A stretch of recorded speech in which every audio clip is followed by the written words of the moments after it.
Episode 1। एक छोटे से लेकिन बहुत ही खूबसूरत से अपार्टमेंट के अंदर एक 19 साल की लड़की अपने बेडरूम में सो रही होती है और तभी उस अपार्टमेंट का गेट बाहर से खुलता है और एक बहुत ही हैंडसम सा लड़का अपार्टमेंट के अंदर आता है। और वह अपना कोट निकालकर वही हाल में फेंक देता है और फिर धीरे से अपने ताई को निकलता है और एक एक करके अपने शर्ट के बटन को खोलने लगता है। इस वक्त उसको बहुत ही ज्यादा अजीब फील हो रहा होता है। वो अपने फोन सूज वैच एक एक करके अपनी सारी चीज वही हाल के काउच पर निकाल कर फेंक देता है और अपने शर्ट के बटन को ओपन करते हुए अपने लड़खड़ाते कदम से बेडरूम के अंदर जाने लगता है। वही बेडरूम के अंदर जाकर डोर को बंद करता है और लंबी लंबी सांस लेने लगता है। वो अपनी ब्रीदिंग को नॉर्मल करने की कोशिश कर रहा होता है। वही बेड पर सो रही लड़की के कानों में जैसे ही दरवाजा बंद होने की आवाज पड़ती है वो तुरंत उठ जाती है और साइड लैंप को ऑन कर देती है और अपने सामने खड़े इंसान को देखते हुए कहती है, ईवान इतनी रात को यहाँ पर।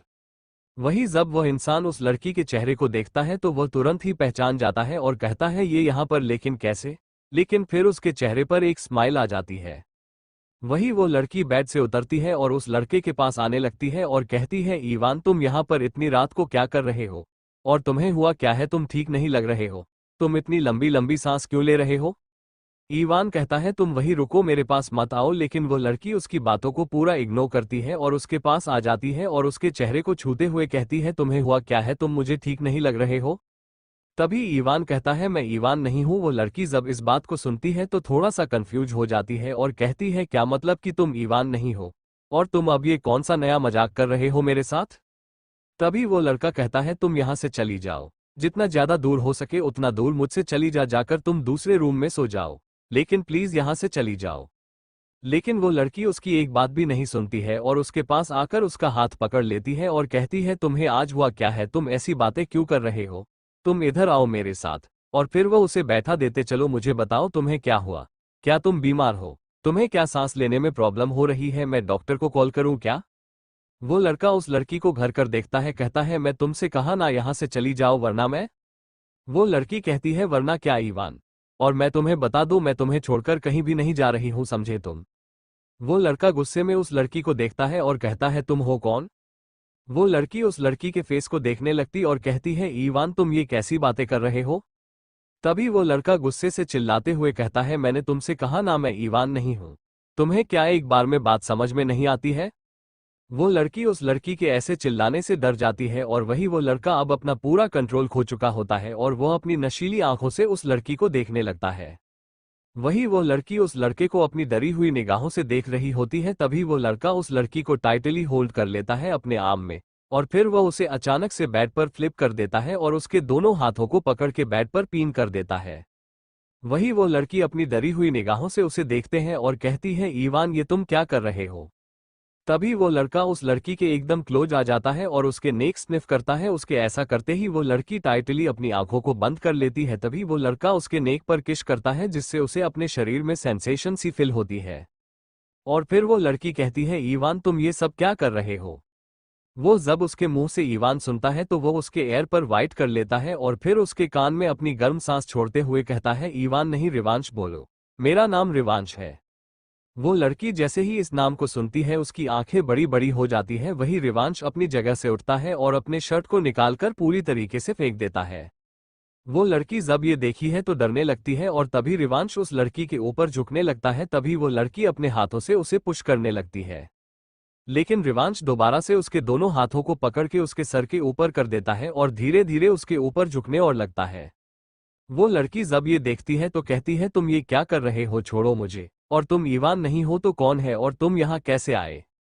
लेकिन रिवांश उसकी पूरी बातों को इग्नोर करता है और उसके नेट पर धीरे धीरे किस करने लगता है और फिर उसके सिक्स पर किस करता है, फिर उसके जॉन लाइन पर किस करता है और उसे लिक करता है, जिससे वो लड़की अपना इधर उधर मुंह करने लगती है। लेकिन तभी रिवांश उसके मुंह को टाइट करके पकड़ लेता है और उसके लिप्स पर प्रेस करता है अपने लिप्स को और उसके बाद उसको डीपी किस करने लगता है, जिससे उसे लड़की को सांस लेने में प्रॉब्लम होने लगती है और वो उसकी पकड़ से खुद को छुड़ाने की कोशिश कर दिए। लेकिन रिवांश की ग्रिप बहुत ही ज्यादा टाइट होती है जिसके चलते वो अपने आप को छुड़ा नहीं पाती है। और फिर रिवांश धीरे धीरे अपने एक हाथ से उसकी बॉडी को टच करने लगता है और फिर उसके कॉलर बोन का बहुत ही जोर से बाइट कर लेता है, जिसके चलते वो लड़की बहुत ही जोर से चिल्लाती है और उसकी आंखों से आंसू बहने लगते हैं। लेकिन तभी रिवांश उसके बाथरोब के नोट को खोल देता है और उस लड़की के शरीर से उस बाथरोब को निकलकर नीचे फेंक देता है और उसको ऊपर से नीचे तक ध्यान से देखने लगता है। और फिर वो उसके पूरे शरीर पर अपने हाथों को स्लाइड करने लगता है और उसके गले से लेकर नाभि तक किश करता है और हिक्की बनाने लगता है। और अब उस लड़की को भी अजीब फील होने लगता है, लेकिन फिर भी वो अभी भी थोड़ा बहुत अपने होश में होती है और उसे खुद को छोड़ने के लिए बोल रही होती है। वही रिवास उस लड़की के नवल पर किस करता है और वहां पर अपने टांग को फिराने लगता है। उसे उस लड़की की बॉडी बहुत ही ज्यादा सॉफ्ट लग रही होती है और उसे बहुत ही अच्छा फील हो रहा होता है और वो उसके बॉडी पर अपनी फिंगर को फुरा रहा होता है। वही वो लड़की कुछ देर तक तो स्ट्रगल करती है, लेकिन फिर वो अपनी बॉडी को फ्री छोड़ देती है और वो अपने आप को रिवास के हवाले कर देती है। रिवास जब ये फील करता है तो वो तुरंत उस लड़की के हाथों को छोड़ देता है। उस लड़की के हाथ जैसे ही फ्री होते हैं वो लड़की तुरंत उसके बैक पर अपने हाथों को रख देती है और वो अब रिवास को सपोर्ट करने लगती है। वह भी अब पूरे तरीके से मदहोश हो चुकी होती है। रिवास उसके बॉडी पर धीरे धीरे लिक कफ रहा था, शक कर रहा था, किश कर रहा था और वो लड़की भी इस चीज को फील कर रही होती है। रिवास उस लड़के के लिप्स बहुत ही सॉफ्ट लग रहे थे। रिवास के शब पैशनेट होने लगती है और उसके हाथ उस लड़की के बदन को यहाँ वहां छूते जा रहे थे। उस लड़की को सांस नहीं आ रही थी रिवास के वाइल्ड नेचर की वजह से। रिवास एक बाइट के साथ उस लड़की के होठों को छोड़ देता है, एक लास्ट स्मूच करके। उसके बाद रिवास अपने लास्ट कपड़े को भी रिमूव कर बिना एक पल न गवाए उसके ऊपर आ जाता है और अपनी बॉडी वेट उस पर छोड़ देता है। रिवास की अच्छी खासी बॉडी के भार को महसूस कर वो लड़की उसे खुद से दूर करने की कोशिश करती है, लेकिन कर नहीं पाती रिवास के वेट की वजह से। तभी रिवास उसके कान के पास जाकर कहता है, डॉल तुम अब चाह कर भी मुझसे दूर नहीं जा सकती, तो ये बेकार है। इतना बोलने के साथ ही वो उस लड़की के शरीर से बाथरोब को निकालकर बेड के नीचे कर देता है। अब वो लड़की उसके नीचे बिना कपड़ों के होती है। रूम के हल्की रोशनी में उसका बदन बड़ा ही लुभावना लग रहा होता है रिवास को, जो रिवास को अंदर तक पागल कर रहा था। रिवास उसके चेहरे पर आए हुए बालों को अपने इंडेक्स फिंगर से हटाते हुए अपना अंगूठा उसके गाल पर रब करते हुए कहता है, doll I will be try to be gentle with you. जिसे सुनकर वो लड़की अपनी पलकें नीचे झुका लेती है, क्योंकि वो इस वक्त में खुद को समझ पा रही होती है, ना खुद की फीलिंग्स को, क्योंकि उसे समझ में नहीं आ रहा होता है कि उसे अच्छा लग रहा है या फिर बुरा। वही रिवास उसके होठों को फिर से अपने सख्त होठों के बीच फंसा लेता है, उसकी होठों को किश करते हुए नीचे की ओर बढ़ता है, उसके कॉलर बोन से हो अपने मोहर देते हुए उसके नवल को किश करने लगता है। तभी अचानक से उस लड़की की चीख निकल जाती है, क्योंकि रिवास उस पर हावी हो रहा था। दोनों के लिए ये पहली बार था। रिवास उसके साथ सॉफ्ट पेस होने की कोशिश कर रहा था, लेकिन हो नहीं रहा था। रिवास फिर से अपने सख्त होंठ उसके सॉफ्ट होठों से जा मिलता है। वही उस लड़की की आंखों से आंसू की बूंद बह जाती है। वही रिवास अपना पहला राउंड 1 घंटे में खत्म करता है और उसके बगल में आकर लेट जाता है और फिर थोड़ी देर ही बाद रिवास उस लड़के के फेस को अपने हाथों में लेकर उसे डीप किश करने लगता है। वो लड़की पहले उसे खुद को छुड़वाने की कोशिश करती है, लेकिन फिर बाद में उसके मन का करने देती है। रिवास उस लड़की को पैशनेट डीप स्मूच भी करता है, जिसे बाद बेचारी वो लड़की बहुत हांफने लगती है और वही रिवास के भी माथे पे पसीने की बूंदें दिखाई देने लगती है। उसकी सांसें तेज हो जाती है और धड़कन भी, और फिर वह उस लड़की के दोनों पैरों के बीच आ जाता है और उसको बेड पे पुश कर देता है और उसके ऊपर झुककर वह धीरे धीरे उसके नेक पे किश करने लगता है। वो लड़की कहती है, ईवान प्लीज अब नहीं, मुझे बहुत दर्द हो रहा है, प्लीज ईवान। रिवास जैसे ही उसके मुंह से एक बार फिर से ईवान सुनता है तो उसे बहुत ही तेज गुस्सा आता है और उसके थाई एरिया को जोर से पकड़ लेता है और उसके कान के पास झुककर कहता है, रिवास रिवास नाम आना चाहिए तुम्हारे मुंह से, ईवान नहीं। वो लड़की जब ये सुनती है तो कहती है, रिवास मुझे दर्द, बहुत दर्द हो, प्लीज अब मुझे छोड़ दो। रिवास जब उसे लड़की के मुंह से अपना नाम सुनता है तो उसके चेहरे पर एक डेविल स्माइल आ जाती है। फिर वो उस लड़की के नेक को किश करते करते वो उसके शोल्डर पर आ जाता है। वही अब उस लड़की को दर्द हो रहा होता है। वो रिवास के शोल्डर पर बाइट कर देती है और कहती है, रिवास प्लीज सोडा, मुझे दर्द हो रहा है, मुझे सांस लेने में प्रॉब्लम हो रही है, प्लीज अब छोड़ दो, मुझे ये सब नहीं करना है, मेरे बॉडी में बहुत दर्द हो रहा है, इसलिए प्लीज अब छोड़ दो। रिवास उसकी किसी भी बात को नहीं सुनता है और वह अपने मूवमेंट वैसे ही जारी रखता है। वो उस लड़की के दोनों पैरों को पकड़ के अपने दोनों कंधों पर रख लेता है और तभी एक बार फिर से उस लड़की की चीज उस पूरे शांत माहौल में गूंज उठती है और इस बार रिवास बहुत ज्यादा वाइल्ड होता है। रूम में उन दोनों की गर्म सांसें उस माहौल को और भी ज्यादा गर्म बना रही थी और वह ऐसे ही 4-5 राउंड इंटीमेट होते हैं। उस बीच वो लड़की काफी बार रिवास को रोते हुए रुकने का बोलती है, लेकिन वो उसकी बात पे बस यही बोल रहा होता है, सॉरी लेकिन झेलना तो पड़ेगा तुम्हें। और वो जब तक सर्टिफाइड नहीं होता है तब तक वो उस लड़की के साथ इंटीमेट होता रहता है। लास्ट तक आते आते वो लड़की बेहोश हो गई होती है और लास्ट राउंड कंप्लीट करने के बाद रिवांश भी उसके ऊपर ही गिर जाता है और वैसे ही सो जाता है। नेक्स्ट मॉर्निंग धीरे धीरे रिवांश अपनी आंखों को ओपन करता है और अपने सर को पकड़ के उठकर बैठ जाता है। उसके सर में बहुत ही ज्यादा दर्द हो रहा होता है और फिर वह अपने चारों तरफ देखने की कोशिश करता है कि वो इस वक्त कहां पर है और किस सिचुएशन में है। और तभी उसकी नज़र अपने बगल में सो रही लड़की पड़ जाती है और वह जैसे ही उसे लड़की का फेस देखता है एकदम से हैरान हो जाता है और फिर वो सब कुछ याद करने की कोशिश करता है और उसे सब कुछ रात का याद भी आ जाता है।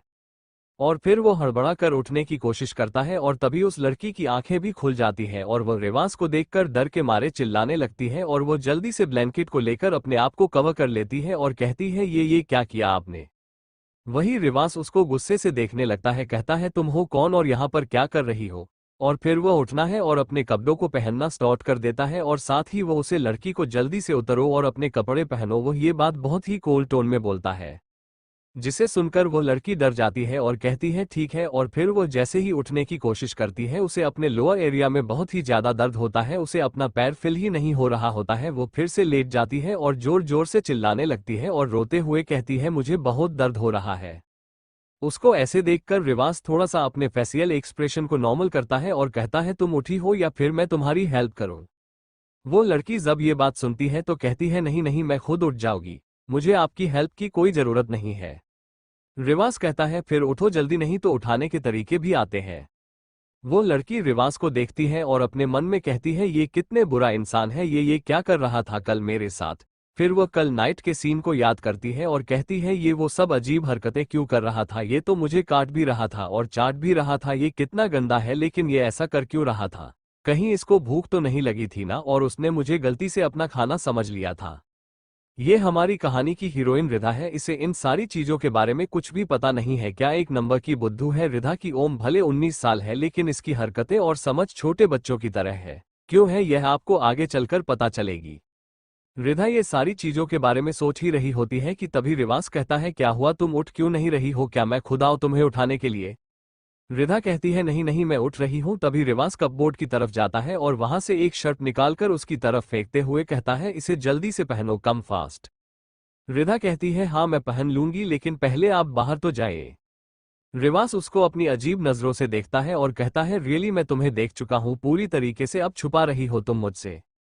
रिधा रिवांश की बात सुनती है और कहती है आप झूठ बोल रहे हो, मैंने तो आपके सामने कपड़े चेंज किया ही नहीं, तो आपने मुझे कब देख लिया। अब आप बाहर जाओ नहीं तो मैं आपसे बात नहीं करूंगी और मैं कपड़े भी नहीं पहनूंगी, मैं ऐसी तरह बैठी रहूंगी और मैं कट्टी भी हो जाऊंगी। रिवांश अपनी इस रोल करते हुए उसे एक नज़र देखता है और फिर उसे इग्नोर करके रूम से बाहर निकल जाता है क्योंकि उसे सबसे पहले अपने फोन को ढूंढना होता है। रिवांश जैसे ही बाहर निकलता है उसको अपना फोन काउच पर दिखाई देता है, फिर वहां जल्दी से जाकर अपने फोन को उठा लेता है और जब वो को ओपन करके देखता है तो वहां पर बहुत सारी कॉल पड़ी हुई होती है। वो सबसे पहले अपने असिस्टेंट को कॉल करता है और कहता है हाँ बोलो तुमने मुझे इतने सारे कॉल क्यों किए हैं। असिस्टेंट उसकी बात सुनकर कहता है सर वो आपको सारे लोग ढूंढ रहे थे, आप कल रात को अचानक से कहाँ गायब हो गए थे और आप अभी कहाँ पर हैं।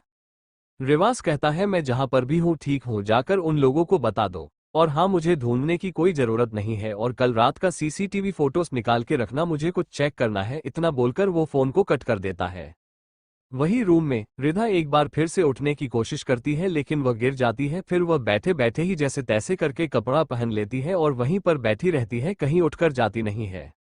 और तभी रिवांश रूम में इंटर होता है और कहता है हाँ तो तुमने कपड़े पहन लिया तो अब मुझे बताना शुरू करो, तुम कौन हो और यहाँ पर क्या कर रही हो। रिधा उसको अपनी डरी हुई नजरों से देखती है लेकिन तभी उसमें एक 17 साल का लड़का इंटर करता है और कहता है फादर। रिवांश जैसे ही इस आवाज को सुनता है तो वो पीछे मुड़कर उसे देखने लगता है और रिधा जैसे ही उसे लड़के को देखते हैं वो जोर जोर से रोने लगती है। वो लड़का जब रिधा को ऐसे रोते हुए देखता है तो वो उसके पास जाता है और बैठ जाता है और उसके आंसुओं को साफ करते हुए कहता है क्या हुआ रिधा, तुम रो क्यों रही हो। तभी रिवांश कहता है ईवान ये कौन है और यहाँ पर क्या कर रही है। रिवांश कहता है डैड ये मेरी दोस्त है। तभी रिधा ईवान को टाइटली हक कर लेती है और कहती है ईवान ये कौन है। ईवान कहता है रिधा ये मेरे डैड है। रिधा उसकी बात सुनकर रोते हुए कहती है लेकिन तुम्हारे दादा बहुत बुरे हैं, इन्होंने मुझे काटा और मुझे खा भी रहे थे, ये देखो। ये बोलते हुए वो ईवान को अपने नेक पर बने बाइट मार्क को देखने लगती है। ओए मेरे प्यारे रसगुल्लो, मेरा हीरो न सिर्फ 38 साल का है, इसलिए अपने दिमाग में कोई और खिचड़ी मत पका लेना। ईवान, तुम्हारे डैड ना बहुत ही ज्यादा बुरे हैं, उन्होंने मुझे काटा, इतना। रिधा रोने लगती है। वही ईवान जैसे ही रिधा की बात सुनता है वो शॉक हो जाता है। वो अपनी बड़ी बड़ी आंखें करके कभी बाइट मार्क को देखता है तो कभी अपने फादर को देखता है।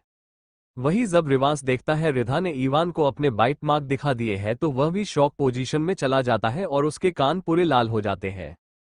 तभी रिधा रोते हुए आगे कहती है, तुम्हें पता है ईवान, तुम्हारे फादर बहुत ही गंदे, उन्होंने मुझे काटा और मर भी, देखो मैं चल भी नहीं पा रही हूँ, मुझे बहुत दर्द हो रहा है। ईवान रिधा से फिर थोड़ा दूर होता है और उन दोनों की तरफ देखने लगता है और फिर रिवास से कहता है, डैड ये रिधा क्या बोल रही है, क्या किया है आपने। रिवास ईवान की बात सुनकर अपनी आंखें बंद कर लेता है और फिर एक गहरी सांस लेता है। कहता है, तुम इसे संभालो और घर ले जाओ, मैं इस बार में बाद में बात करता हूँ, मुझे कोई काम है। इतना बोलकर वह वहां से चला जाता है। ईवान फिर रिधा के पास जाता है और उसे चुप करते हुए कहते हैं, प्लीज रोना बंद करो। हाँ, तुम्हें ज्यादा दर्द हो रहा है, मैं तुम्हारे लिए मेडिसिन लेकर आ जाओ। रिधा कहती है, नहीं मुझे कुछ नहीं चाहिए, पहले तुम मेरी पूरी बात सुनो। ईवान कहता है, हाँ बोलो, मैं सुन रहा हूँ। रिधा कहती है, ईवान तुम्हारे फादर ना बहुत ही बुरे, उन्होंने मेरे सारे कपड़े हटा दिए मेरे ऊपर से और उन्होंने मुझे बिना कपड़ों के देखा भी। ईवान उसकी बात सुनकर उसको अपने गले से लगा लेता है और उसके आंसुओं को साफ करते हुए कहता है, ठीक है तुम रोना बंद करो, मैं देखता हूँ उनको। रिधा कहती है, हाँ उन्हें पकड़कर मरना, वो बहुत बुरे हैं। ईवान कहता है, हाँ मैं उन्हें बहुत सारा दातूंगा, तुम पहले यहाँ पर लेट जाओ, मैं तुम्हारे लिए कुछ खाने को लेकर आता हूँ और दवा। तभी रिधा कहती है, नहीं मुझे कुछ नहीं चाहिए, मुझे नहाना है, मुझे अच्छा नहीं लग रहा है, मुझे अजीब लग रहा है क्योंकि उन्होंने मुझे चटा था, इसलिए सबसे पहले मुझे नहाना है। ईवान कहता है, ठीक है चलो मैं तुम्हें बाथरूम तक छोड़ता हूँ। फिर वो रिधा को बाथरूम तक जाने में हेल्प करता है और फिर डोर को बंद कर देता है। उसके बाद वह रूम में आता है और रूम की हालत को देखता है और रूम की हालत को देखने के बाद उसे सब कुछ समझ में आ जाता है कि यहाँ पर रात को हुआ क्या था। फिर वो रूम की सारी चीजों को अरेंज करता है, उसके बाद बेडशीट चेंज करता है और फिर रिधा के लिए कपड़े निकालकर वहीं बैठकर रख देता है और बाथरूम की डोर पर नॉक करते हुए कहता है, रिधा मैंने तुम्हारे कपड़े बेड पर रख दिए हैं, तुम जाकर चेंज कर लेना, मैं बाहर जा रहा हूँ रूम से। इतना बोलकर वो रूम से चला जाता है। थोड़ी देर बाद रिधा 1 घंटे तक अच्छे से नहाती है और उसके बाद बाथरूम का डोर ओपन करके अपना कर निकालकर पहले रूम में देखती है। जब उसे रूम में कोई नजर नहीं आता है तो धीरे से बाथरूम से बाहर आ जाती है और अपने कपड़े उठाकर जल्दी जल्दी अपने कपड़े पहन लेती है और फिर रूम से बाहर निकल जाती है। वो हाल में जाकर देखते हैं तो ईवान वही हाल में काउच पर बैठा हुआ होता है और वह अपने ख्यालों में ही खोया हुआ होता है। तभी रिधा उसके पास जाती है और कहती है, ईवान मुझे भूख लगी है। ईवान उसकी बात सुनकर स्माइल करता है और कहता है, ठीक है तुम यहाँ पर, मैं तुम्हारे लिए कुछ खाने को लेकर आता हूँ। और फिर वह किचन से जाकर उसके लिए खाना लेकर आता है जो उसने अभी कुछ देर पहले ही उसके लिए बनाया होता है। फिर वह रिधा को खाना खिला है और एक पेन किलर देता है और उसके बाद वह भी उसके बगल में बैठ जाता है और कहता है, रिधा तुम ठीक हो ना। रिधा कहती है, हम मैं ठीक हूँ, बस मुझे थोड़ा सा दर्द हो रहा है। ईवान कहता है, हाँ वो भी हो जाएगा, मैं तुम्हें दवा दे दी है ना। फिर वो रिधा की तरफ ध्यान से देखता है, कहता है, रिधा तुम मेरे साथ चलो, हम कहीं जा रहे हैं। रिधा कहती है, लेकिन हम कहाँ जा रहे हैं। ईवान कहता है, तुम मेरे साथ चलो ना, तुम्हें पता चल जाएगा कि हम कहाँ जा रहे हैं। वहीं दूसरी तरफ रिवास अपने कैबिनेट बैठा हुआ होता है और अपने आप से बात करते हुए कहता है, मैंने ये क्या कर दिया। वैसे मैं इतने दिनों से जिसे ढूंढ रहा था वो आखिरकार मुझे मिल गई और वो मुझे मिल गई है तो वह लोग भी मुझे मिल जाएंगे और उन्हें उनकी पनिशमेंट भी मिल जाएगी। और तभी उसके केबिन में उसका असिस्टेंट आता है और उसके सामने रात का वीडियो प्ले करते हुए कहता है, सर जिसने आपके ड्रिंक के साथ छेड़छाड़ की थी उस इंसान को मैंने पकड़ भी लिया है, लेकिन वो इंसान अपना मुंह खोलने को तैयार ही नहीं है। रिवास कहता है, तो तुम उसका मुंह खुलवाने के लिए उसी तरीके का इस्तेमाल करो जिस तरीके का इस्तेमाल मैं करता हूँ लोगों पर। शाम के 7 बजे ईवान रिधा के सारे कपड़ों को एक बैग में पैक कर ले लेता है और कहता है, तुमने बहुत आराम कर लिया है, अब मेरे साथ चलो। फिर वह रिधा को बाइक के सामने लाता है और उसको हेलमेट पहना है और कहता है, चलो अब तुम मेरे साथ मेरे घर चलो। रिधा उसकी बात सुनकर डर जाती है और कहती है, नहीं नहीं मुझे तुम्हारे घर नहीं, वो तुम्हारे फादर मुझे फिर से मारेंगे, उन्होंने मेरे फिर से कपड़े खोल दिया तो। ईवान कहता है, नहीं वो ऐसा कुछ भी नहीं करेंगे रिधा, और करेंगे तो। ईवान कहता है, मैं हूं ना, मैं तुम्हें बचा लूंगा, और अगर इससे भी काम नहीं चला तो मैं अपने ग्रैंडफादर से बोलकर अपने फादर की पिटाई करवा दूंगा। रिधा उसकी सुनकर स्माइल करने लगती है और कहती है, क्या सच में। ईवान कहता है, हाँ बिल्कुल, मैं अपनी दोस्त के लिए इतना तो कर ही सकता हूं ना। रिधा कहती है, फिर तो मैं भी करवाऊंगी उनकी पिटाई। ईवान कहता है हाँ ठीक है तुम भी करवा लेना, लेकिन उनकी पिटाई करवाने के लिए सबसे पहले तो हमें घर जाना होगा ना।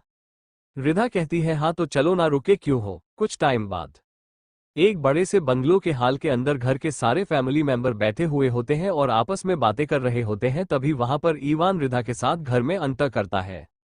वो सारे लोग जब ईवान से साथ एक लड़की को देखते हैं तो वो लोग एकदम से हैरान हो जाते हैं और उसे हैरानी के साथ देखने लगते हैं। तभी ईवान के ग्रैंडफादर बोलते हैं ईवान ये कौन है। रिधा जब इतने सारे लोगों को देखते हैं तो वह डर जाती है और ईवान के पीछे जाकर उसके शर्ट को टाइट करके पकड़ लेती है, लेकिन ईवान उसका हाथ पकड़ के आगे करता है और कहता है रिधा अपने चेहरे से मास्क को हटाओ। रिधा उसकी बात सुनकर अपने चेहरे से मास्क को हटा देती है और जब सारे लोग रिधा को देखते हैं तो वहां उसे और ज्यादा हटाने से देखने लगते हैं, क्योंकि रिधा बहुत ही ज्यादा क्यूट लग रही होती है। उसके चेहरे पर छोटे बच्चे की जैसी मासूमियत होती है। ईवान फिर रिधा को लेकर हाल के अंदर आ जाता है और रिधा को अपने दादी माँ के बगल में बैठा देता है और खुद जाकर अपने दादाजी के बगल में बैठ जाता है। कहता है मुझे आप सबको एक इम्पॉर्टेंट बात बताना है। तभी रिवास की मॉम कहती है क्या तुम यहाँ पर अपनी गर्लफ्रेंड को हम सबसे इंट्रोड्यूस करवाने के लिए हो। ईवान कहता है नहीं दादी माँ, यह मेरी गर्लफ्रेंड नहीं है, यह मेरी फ्रेंड है। मैं आप सबको कुछ और बताना चाहता हूँ, मेरी बात आप सब ध्यान से सुनो। उसके दादाजी कहते हैं हाँ बोलो, हम सुन रहे हैं। ईवान डैड की तरफ देखता है और कहता है दादी माँ दादाजी, डैड ने रिधा के साथ नाइट स्पिन की है। ईवान की इस बात को वो लोग जैसे ही सुनते हैं सारे लोग एकदम से शॉक हो जाते हैं और अपनी जगह से उठकर खड़े हो जाते हैं। और तभी उसके दादा माँ कहती है क्या तुम सच कह रहे हो।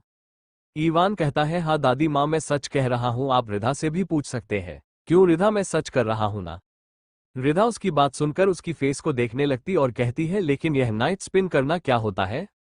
ईवान कहता है अरे तुम इस बात को छोड़ो और तुम दादी माँ को वह बताओ जो तुमने मुझे बताया था।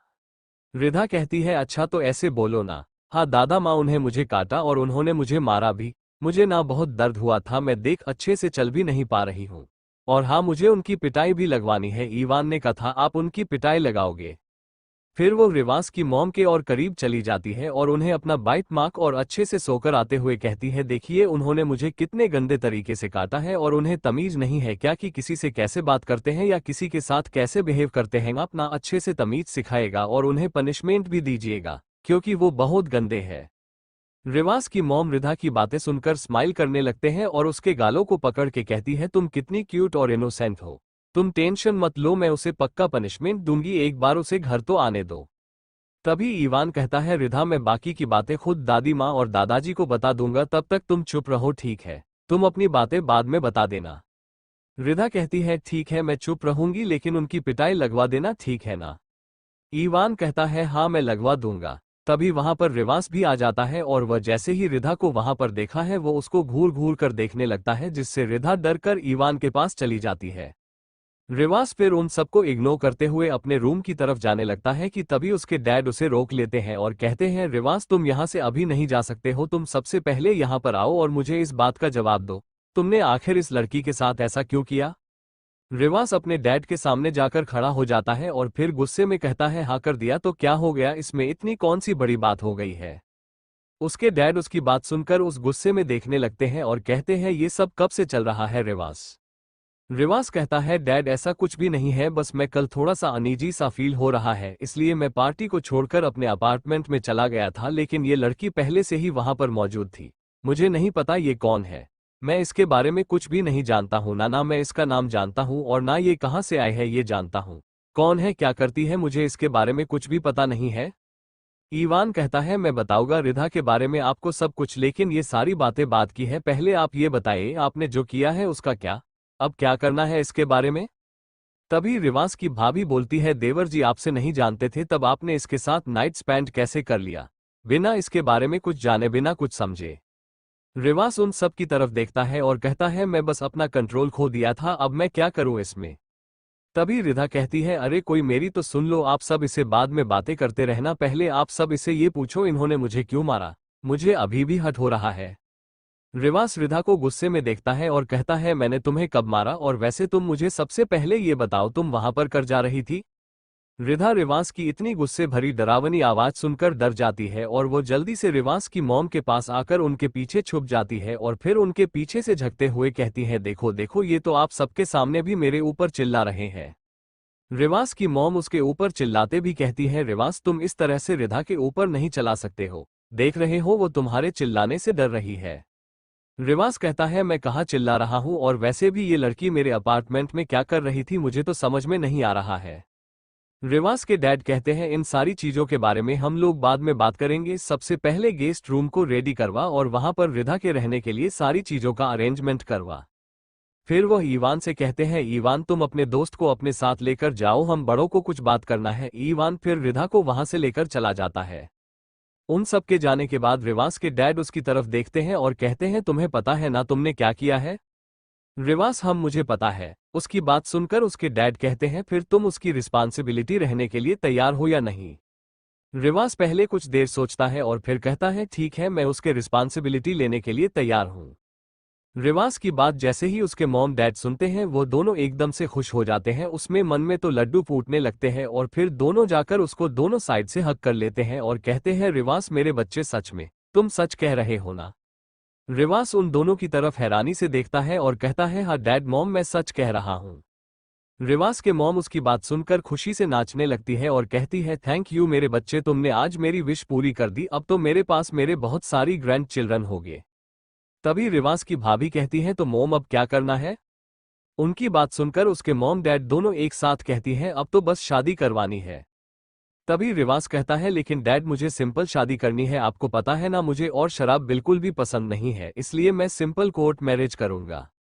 उसके डैड कहते हैं, ठीक है तुम जैसा चाहते हो वैसा ही होगा, बस मुझे तो तुम्हारी शादी से मतलब है, कम से कम तुम शादी करने के लिए मान तो गए, क्योंकि मुझे तो नहीं लगा था कि इस जन्म में मैं तुम्हारी शादी कभी देख पाऊंगा।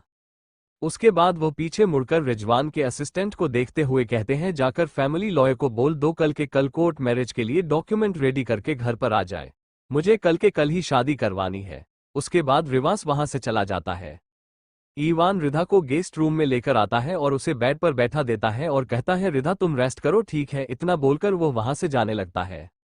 लेकिन तभी रिधा उसका हाथ पकड़ लेती है और कहती है, ईवान तुम मुझे यहाँ पर लेकर क्यों आए हो, अगर तुम्हारे डैड मुझे फिर से मारा तो? ईवान जब ये बात सुनता है तो वो हंसने लगता है और कहता है, रिधा ऐसा कुछ नहीं है, मेरे डैड ऐसे ही किसी को नहीं मारते हैं। रिधा उसकी बात सुनकर कहती है, इसका मतलब वो मारते हैं? ईवान कहता है, अरे ऐसा कुछ भी नहीं है, अरे ऐसा ही है, उन्होंने मुझे मारा है तभी तो मैं तुम्हें बता रही हूँ, इतना बोलकर वह पाउटी फेस बना लेती है। ईवान उसकी बात सुनकर स्माइल करता है और कहता है, डैड बस गुस्सा करते हैं थोड़ा सा, लेकिन दिल क्यों बहुत ही अच्छे हैं रिधा। रिधा कहती है, क्या सच में वो अच्छे हैं और वो मुझे नहीं मारेंगे? ईवान, नहीं रिधा, वैसे वो तुम्हें इतने बुरे क्यों लगते हैं? रिधा, मेरे डैड बहुत ही अच्छे हैं, बस ऊपर ऊपर से कोल्ड लगते हैं, लेकिन वो अंदर से बहुत सॉफ्ट है, वो कभी भी किसी भी ऐसे ही हट नहीं कहते हैं, इसलिए तुम टेंशन लेना बंद करो और तुम्हें कोई भी प्रॉब्लम हो तो मुझे बताना, ओके? रिधा ईवान के चेहरे की तरफ ध्यान से देखती है और कहती है, मुझे नहीं जाना कैसे है, मुझे तो उनसे बस डर ही लगता है, उन्होंने कल रात को पता नहीं क्या क्या किया था, इसलिए अब मुझे उनसे नहीं मिलना है, कभी वो फिर से वही सब करने लगेंगे तो। ईवान कहता है, रिधा मैंने बोला ना, अब तुम डरना बंद कर दो, मैं हूं ना तुम्हारे साथ, तुम्हें कुछ भी नहीं कर पाएगा। रिधा उसकी बात सुनकर स्माइल करने लगती है और कहती है, मतलब वो मुझे अब नहीं मार पाएंगे? ईवान कहता है, रिधा तुम ये बार बार क्या बोल रही हो कि उन्होंने तुम्हें मारा था? डैड ने तुम्हें मारा नहीं था रिधा। रिधा उसकी बात सुनकर अपना मुंह बनाते हुए कहती है, अगर उन्होंने मुझे मारा नहीं, मेरी बॉडी में इतना पेन क्यों हो रहा है? बताओ बताओ। ईवान उसकी बात सुनकर स्माइल करता है और कहती है, रिधा उसे मारना नहीं कहते हैं। रिधा, तो क्या कहते हैं, और क्या किया था उन्होंने? ईवान कहता है, रिधा इस बारे में मैं तुम्हें कुछ नहीं बताऊंगा, धीरे धीरे इस बारे में तुम्हें खुद पता चल जाएगा, मैं तुम्हें नहीं बता सकता। ये बोलकर वह स्माइल करता है और उसके फोरहेड पर प्यार से टच करता है और कहता है, तुम अभी रेस्ट करो, हम शाम को डिनर का मिलते हैं। थोड़ी देर बाद रिवास की मॉम उसके डैड से कहती है, हमने रिवास को तो बना लिया है शादी करने के लिए, लेकिन उसे लड़की का क्या, क्या हमें उसे लड़की से एक बार नहीं पूछना चाहिए कि वह शादी करना चाहती है या नहीं? उसके डैड कहते हैं, ठीक है, उससे हम डिनर टाइम पास इस बारे में बात कर लेंगे। डिनर टाइम ईवान रिधा के रूम में आता है तो वहां भी सो रही होती है, फिर वह उसको उठाता है और कहता है, रिधा जल्दी से फ्रेश हो जाओ, डिनर करने का टाइम हो गया है। रिधा धीरे से अपनी आंखें खोलती है और कहती है, ठीक है 5 मिनट रुको, हम आते हैं। फिर वह फटाफट अपना मुंह धुलती है और ईवान के साथ डाइनिंग एरिया में आ जाती है। फिर सारे लोग डिनर करने के लिए बैठ जाते हैं और डिनर करने लगते हैं। तभी रिवास की मॉम कहती है, रिधा बेटा मुझे तुमसे कुछ बात करनी है, इसलिए फटाफट डिनर कर लो। रिधा कहती है, ठीक है दादी माँ। फिर सारे लोग डिनर खत्म करते हैं। उसके बाद रिवास की मॉम अपनी बड़ी बहू के पास जाती है और कहती है, मिशिका बेटा, मुझे लगता है रिधा को शादी का मतलब नहीं पता है। मिशिका कहती है, आपका मतलब क्या है मॉम? रिवास की मॉम कहती है, मैंने रिधा से जितना बात किया है उस हिसाब से मुझे पता चला है उसके साथ कल रात को क्या हुआ है उसे इसके बारे में कुछ भी पता नहीं है। उसे लग रहा है रिवास ने उसे मारा था। तो क्या तुम उसे इस बारे में समझ सकती हो कि ये सब क्या होता है और शादी क्या होती, शादी का असली मीनिंग बता सकती हो? मिशिका कहती है, ठीक है माते, मैं आपका ही काम यूं फटाक से करके आती हूँ। थोड़ी देर बाद मिशिका और रिधा गार्डन एरिया बैठे हुए होते हैं और दोनों ही एक दूसरे का फेस देख रहे होते हैं। कोई कुछ नहीं बोल रहा होता है। तभी मिशिका कहती है, रिधा क्या तुमने शादी का मतलब पता है? रिधा कहती है, हाँ मुझे पता है, मुझे सब पता है। आफ्टर ऑल मैं अपनी शादी से भागकर जो आई हूं तो शादी का मतलब तो मुझे पता होगा ही ना। मिशिका जब ये बात सुनती है वह हैरानी से रिधा को देखने लगती है और वही रिधा दोनों हाथों से अपने मुंह को ढक लेती है और अपने मन में कहती है, ये मैंने क्या बोल दिया। तभी मिशिका कहती है, अभी क्या कहा तुमने? रिधा उसकी बात सुनकर घबरा जाती है और कहती है, वो मैं ये बोलते हुए वह हकलाने लगती है। मिशिका उसको ऐसे देखकर कहती है, कम डाउन, तुम रिलैक्स हो जाओ, मैं तुम्हें कुछ नहीं बोल रही हूँ। रिधा उसकी बात सुनकर थोड़ा सा रिलैक्स होती है और कहती है, हाँ तो आप बताइए ना, आपको मुझसे क्या बात करनी थी? मिशिका कहती है, मैं तुमसे ये पूछ रही थी क्या तुम्हें शादी का मतलब पता है, और अगर पता है तो इसका मतलब क्या है? रिधा उसकी इस बात का जवाब देते हुए कहती है, शादी शादी मतलब बहुत बड़ा डेकोरेशन होता है, बहुत बड़ी पार्टी होती है और बहुत सारे लोग आते हैं। वो लोग बहुत सारा पार्टी करते हैं और एक पंडित जी आते हैं और वो मंत्र पढ़ते हैं और हो जाती है। मिशिका उसकी बात सुनकर हैरान हो जाती है और उसके प्यारे से इनोसेंट से फेस को देखती है और कहती है, अच्छा ये सब होता है? रिधा कहती है, हाँ यही सब तो होता है। मिशिका उसकी बात सुनकर अपने मन में कहती है, ये इतनी ज्यादा इनोसेंट इन दोनों की जोड़ी कहाँ से जमेगी? कहाँ रिवास एक आग है और कहाँ ये पानी मासूम सी रिधा, इतनी इनोसेंट सी फ्रेंजाइल सी लड़की, क्या ये झेल पाएगी रिवास को? फिर वो अपने सोच से बाहर आते हुए कहती है, रिधा क्या तुम्हें शादी का सिर्फ इतना ही मतलब पता है? रिधा कहती है, हाँ क्यों, आपको नहीं पता है शादी का मतलब? मिशिका कहती है, नहीं नहीं मुझे पता है शादी का मतलब, लेकिन रिधा शादी का असली मतलब इतना ही नहीं है। रिधा कहती है, अच्छा ये नहीं है, फिर क्या है? मिशिका कहती है, रिधा शादी का मतलब ये होता है कि एक लड़की को शादी करके एक लड़के के घर जाना होता है। और तुमने कहा था रिवास ने तुम्हें मारा है। रिधा कहती है, हाँ उन्होंने मुझे मारा है, अभी भी दर्द हो रहा है। मिशिका कहती है, उसे मारना नहीं कहते हैं रिधा, उसने तुम्हें प्यार किया था। रिधा कहती है, प्यार नहीं नहीं, ये कैसा प्यार होता है जिसमें इतना दर्द होता है? उन सैमलेस अंकल ने मुझे बिना कपड़ों के देख लिया और मुझे इतना मारा भी, ये प्यार नहीं होता है। मिशिका उसकी बात सुनकर जोर जोर से हंसने लगती है और फिर वो अपने हंसी को किसी तरह से कंट्रोल करते हुए कहती है, रिधा ये लड़का अपनी वाइफ को ऐसे ही प्यार करता है शादी के ओके, ये सभी लोग करते हैं जिनकी शादी हो गई होती है। रिधा कहती है, क्या ये सब करना पड़ता है? क्या ये जरूरी होता है? इसमें तो बहुत हर्ट होता है, फिर भी लोग क्यों करते हैं? यह नहीं करना चाहिए। मुझे बहुत होता हुआ था, वो सैमलेस अंकल बहुत बुरे हैं, उन्होंने मुझे बहुत हर्ट किया है। मिशिका कहती है, रिधा ऐसी शिकायत करना बंद करो और मेरी बात ध्यान से सुनो, ये सारे लोग करते हैं जिनकी शादी हो जाती है। रिधा कहती है, लेकिन ये तो बहुत हर्टफुल है ना, और इसमें बहुत ज्यादा पेन होता है, ये करना जरूरी होता है क्या? मिशिका कहती है, हाँ देखो स्टार्टिंग में दर्द होता है लेकिन फिर एक दो बार के बाद सब कुछ नॉर्मल हो जाता है, तुम भी इस चीज के लिए कंफर्टेबल हो जाओगी। रिधा जैसे ही मिशिका की बातें सुनती है उसकी आंखें शौक से बड़ी बड़ी हो जाती है और वो शॉकिंग एक्सप्रेशन के साथ कहती है, क्या ये बार बार करना पड़ता है? मिशिका कहती है, हाँ हस्बैंड का जब अपनी वाइफ को प्यार करने का मन होता है वह करता है, एक बार दो बार या 10 बार, लेकिन जब उनका मन नहीं करगे या फिर जब वाइफ का मन नहीं हो तो भी वह मना कर सकती है। और हाँ तुम्हारी हाफ शादी हो चुकी है रिवास के साथ। रिधा कहती है, मेरी शादी कहाँ हुई और कब हुई है? मिशिका कहती है, एक दूसरे के साथ नाइट स्पेंड करना मतलब एक दूसरे का हो जाना, और इस हिसाब से तुम दोनों की आधी शादी हो चुकी है। रिधा अपनी बड़ी बड़ी आंखें कर लेती है और कहती है, मतलब मुझे पता भी नहीं है और मेरी आधी शादी हो भी चुकी है। मिशिका स्माइल करती है और कहती है, हम अब बस तुम दोनों को पेपर्स पर शादी करनी है, मेरा मतलब तुम दोनों को मैरिज पेपर साइन करनी है और उसके बाद तुम दोनों हस्बैंड वाइफ हो जाओगे। तो मेरी बात ध्यान से सुनो, जब वकील आएगा और वह तुमसे सवाल करेगा कि क्या तुम्हें रिवाज से शादी करनी है तो तुम्हें सिर्फ हाँ बोलना है। रिधा मुंह बनते हुए कहती है, क्या मुझे उस खड़ूस अंकल से शादी करनी होगी? मिशिका उसकी बात सुनकर हंसने लगती है और कहती है, क्या खड़ूस? वैसे तुम मुझे ये बताओ वो तुम्हें कैसे लगते हैं? रिधा मुंह बनते हुए कहती है, वो बिल्कुल खड़ूस है, वो मुझे अच्छे से बात ही नहीं करते, तो मैं कैसे बता दूं कि वो अच्छे हैं या बुरे? इतना पता है वो बहुत बुरे हैं और बहुत खड़ूस भी है, खड़ूस अंकल। मिशिका कहती है अच्छा ये सब छोड़ो और जब कल बाकी ना तो तुम्हें बस हाँ बोलना है। रिधा कहती है बिल्कुल भी नहीं, मैं क्यों हाँ बोलूं। मिशिका भी उसको एक बच्चे की तरह समझाते हुए कहती है अगर तुम शादी के लिए हाँ नहीं बोलोगी तो सारे लोग बोलेंगे ये कितनी गंदी लड़की है जो लड़कों के साथ नाइट स्पेंड करती है और फिर सब तुम पर बुरी नजर डालेंगे, क्या तुम ऐसा चाहोगी।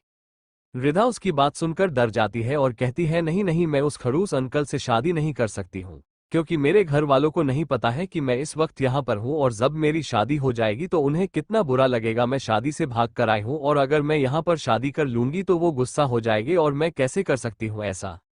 मिशिका कहती है वो सारी बात की बातें हैं, लेकिन अभी अगर तुमने शादी नहीं की तो यह बात तुम्हारे रेपुटेशन पर आ जाएगी, इसलिए तुम्हें अभी शादी करनी होगी। तुम समझ गई ना रिधा।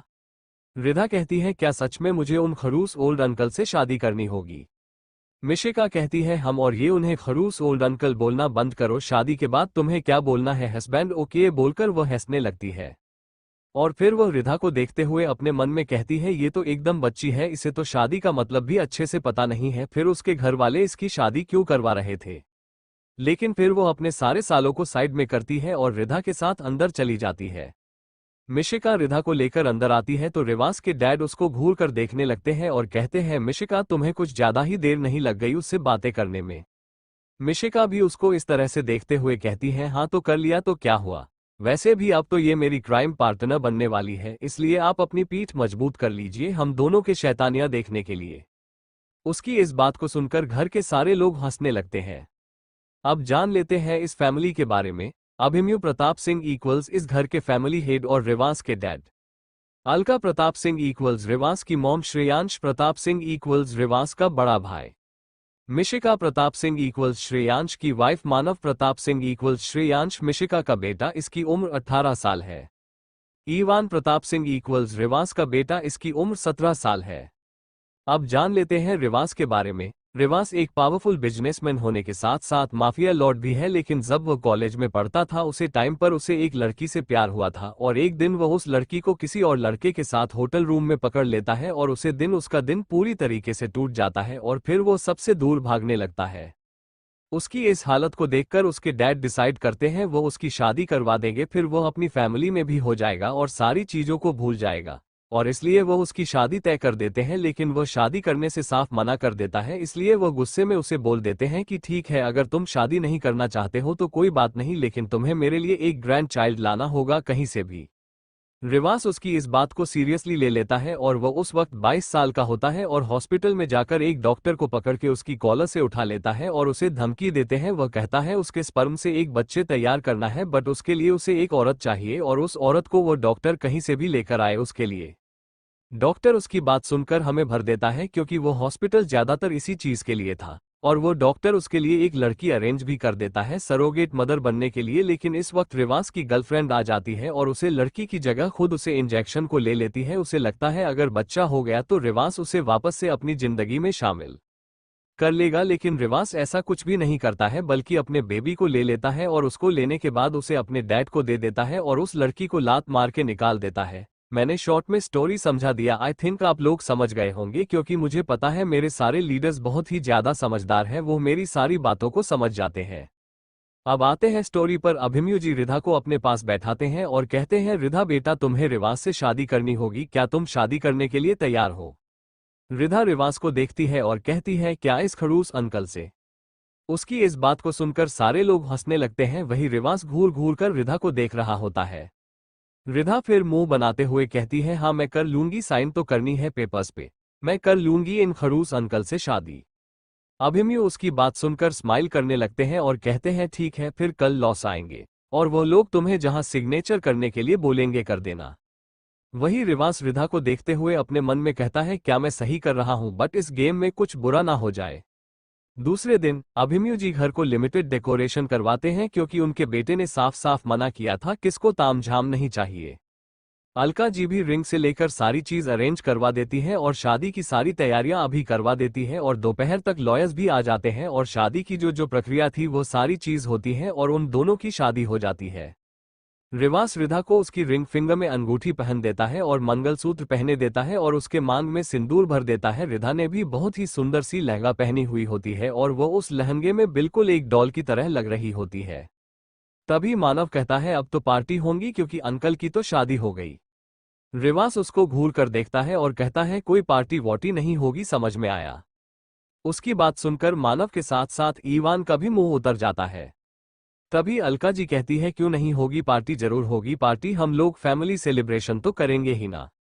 और फिर ऐसे ही रात हो जाती है, सारे लोग डिनर करते हैं। डिनर करने के बाद श्रेयांश रिवास को अपने पास बुला लेता है और कहता है तुम मेरे पास, मुझे तुमसे कुछ बातें करनी है बिजनेस को लेकर। रिवास अपने भाई को घूर कर देखता है और कहता है डॉक्टर का बिजनेस से क्या लेना देना, आपको कब से मेरे बिजनेस में इंटरेस्ट आने लगा। श्रेयांश कहता है आज के जमाने में हर एक चीज के बारे में नॉलेज रखनी चाहिए, क्या पता कब कौन सी नॉलेज काम आए। वह ऐसे ही उल्टी सीधी बातों में रिवास को फंसा कर रखते हैं। तभी साइंस के फोन पर एक मैसेज आता है जिसमें लिखा हुआ था कि 5 मिनट तक अभी उन्हें और रोक कर रखना है। श्रेयांश फिर ओके टाइप करके सेंड कर देता है और रिवास को अपनी बातों में फंसा लेता है। लेकिन रिवास को बेवकूफ बनाना इतना भी आसान नहीं था, इसलिए वो उनकी शाम को समझ जाता है और वहां से उठाते हुए कहता है भाई बस बहुत हो गया, मैं आपको इन सारी चीजों के बारे में कल बता दूंगा, अभी मैं बहुत ज्यादा थक गया हूं, मुझे जाकर सोना है। वैसे भी कभी भी मेरे काम इंटरेस्ट नहीं लेते हैं, फिर आज आपको क्यों इतना इंटरेस्ट आ रहा है मेरे काम में। श्रेयांश उसको जाता हुआ देखकर घबरा जाता है, लेकिन तभी उसकी नजर ईवान और मानव पर पड़ती है जो नीचे ही आ रहे होते हैं। रिवास भी उन दोनों पर कोई भी ध्यान नहीं देता है और अपने रूम की तरफ चला जाता है। वहीं मिशिका रिधा के पास आती है और कहती है रिधा तुम यहाँ पर क्या कर रही हो। रिधा कहती है आपने तो कहा था यहीं पर रहो, तो मैं यहीं पर तो हूँ। मिशिका उसकी बात सुनकर स्माइल करती है और कहती है हाँ बट अब तुम्हें यहाँ रहने की जरूरत नहीं है, तुम्हारी शादी हो चुकी है तो अब तुम अपने रूम में जाओगी। रिधा बड़े ही मासूमियत से कहती है क्या शादी के बाद नया रूम, शादी के बाद नया रूम मिलता है क्या। मिशिका कहती है हाँ शादी के बाद सबको अपने पति के साथ रहना होता है। रिधा उसकी बात को सुनकर वापस से बेड पर बैठ जाती है और कहती है क्या मुझे उन खड़ूस अंकल के साथ रहना होगा, मुझे उनके साथ अपना रूम शेयर करना होगा। बट वो तो बड़े खड़ूस हैं, मैं अपना रूम उन्हें क्यों दूं। मिशिका उसके गालों पर हाथ रखती है और कहती है ऐसे नहीं बोलते हैं, अब से तुमने खड़ूस अंकल नहीं बोलोगी, वो तुम्हारे हस्बैंड है। रिधा कहती है हम अब से मैं याद रखने की कोशिश करूंगी। फिर मिशिका रिधा को लेकर तुमसे बाहर निकलती है, तभी उसे रिवास दिखाई देता है तो वह उसे रुकते हुए कहती है रिवास। रिवास कहता है जी भाभी। मिशिका कहती है तुम रिधा को भी अपने साथ ले जाओ अपने रूम में। रिवास रिधा को हैरानी से देखता है और कहता है क्या यह मेरे रूम में। मिशिका कहती है हम अब तुम दोनों की शादी हुई है, तुम दोनों हस्बैंड वाइफ हो, तो ये तुम्हारे साथ तुम्हारे रूम में ही रहेंगी ना, या फिर तुम बोलो तो मैं से किसी पड़ोसी के घर छोड़ता हूँ। तभी रिधा कहती है अरे नहीं नहीं, मुझे किसी पड़ोसी के घर ले जाकर मत छोड़ना, मुझे यहीं पर एक कोने में रहने देना। उसकी इस बात को सुनकर मिशिका स्माइल करने लगते हैं और फिर रिवास से कहती है इसे लेकर जाओ। रिवास मुंह बनाता है और कहता है ठीक है चलो। रिवास आगे आगे था और रिधा उसके पीछे पीछे आ रही होती है और अपने मन में कहती है अब मैं इन्हें परेशान करोगे, इन्होंने मुझे बहुत परेशान किया है ना, और मैं इन्हें पिटाई भी दिलवाऊंगी, इन्हीं फादर से बड़े आए थे मुझे परेशान करने वाले। रिवास जाकर अपने रूम का गेट ओपन करता है और वह जैसे ही घुसने वाला होता है वैसे ही रिधा उसको दूसरी साइड पुश करके खुद अंदर घुस जाती है। वही रिवास रिधा को हैरानी के साथ देखने लगता है, लेकिन जैसे ही उसकी नज़र रूम के ऊपर जाती है उसका पूरा दिमाग खराब हो जाता है। वही रिधा उस रूम में घूम घूम कर पूरे रूम को देख रही होती है और कहती है वाओ ये कितना ब्यूटीफुल है, अंकल खड़ूस अंकल आप करो, इतना ब्यूटीफुल है।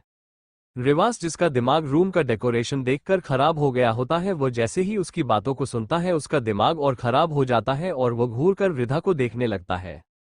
वही रिधा अभी भी रूम के डेकोरेशन को देख रही होती है और उसे देखते हुए कहती है ये कितना खूबसूरत है, ये तो पसंद है। वही रिवास उस रूम के डेकोरेशन को देखता है और फिर अपना दिमाग लगता है और कहता है ओह तो अब मुझे समझ में आ रहा है भाई ने मेरा रास्ता क्यों काटा था। फिर वो रिधा के पीछे जाकर खड़ा हो जाता है और कहता है सुनो जाकर बात ले लो। रिधा रिवास को देखते हैं और कहती है मैं बात कैसे ले लो, मेरे पास तो कपड़े ही नहीं है। रिवास रिधा को एक इरिटेटिंग लुक देता है और फिर कमरे से बाहर जाकर एक मैड को रिधा का सारा सामान रूम में लाने के लिए बोल देता है। फिर वो सर्वेंट कुछ टाइम बाद उसके सारे सामान को लेकर रिवास को दे देता है। रिवास उसके हाथ से उसे बैग को लेता है और ले जाकर रिधा को देता है और कहता है ले लो तुम्हारे कपड़े। रिधा उसके हाथों से बैग को ले लेती है और कहती है थैंक यू अंकल, उसके बाद कपड़े लेकर वहां से चली जाती है। रिवास जब भी विद्या के मुंह से अपने लिए अंकल शब्द सुनता है उसे उसके ऊपर बहुत ही तेज गुस्सा आ रहा होता है और उसका पूरा खून खौल जाता है। उसके बाद वह गुस्से में रिधा का बैग वार्डरोब के साइड में फेंक देता है और एक नज़र पूरी डेकोरेशन को देखा है। उसके बाद अपने शर्ट के ऊपर के 2 बटन्स को खोल देता है और अपने स्लिप्स को ऊपर चढ़ा लेता है और फिर वो सारी डेकोरेशन को एक एक करके हटाने लगता है। वह पूरी तरीके से अपने रूम को क्लीन कर देता है रिधा के निकलने से पहले। रिधा शावर लेकर बाहर आती है और रूम को देखती है और कहती है, हाँ सारी डेकोरेशन कहाँ गई, वो सब कितना प्यारा लग रहा था, अब कहाँ चला। तभी रिधा की नज़र रिवास पर पड़ती है जो उन सारे डेकोरेशन को बकेट में डालता है और उसको रूम से बाहर करके धड़ से दरवाजा बंद कर देता है।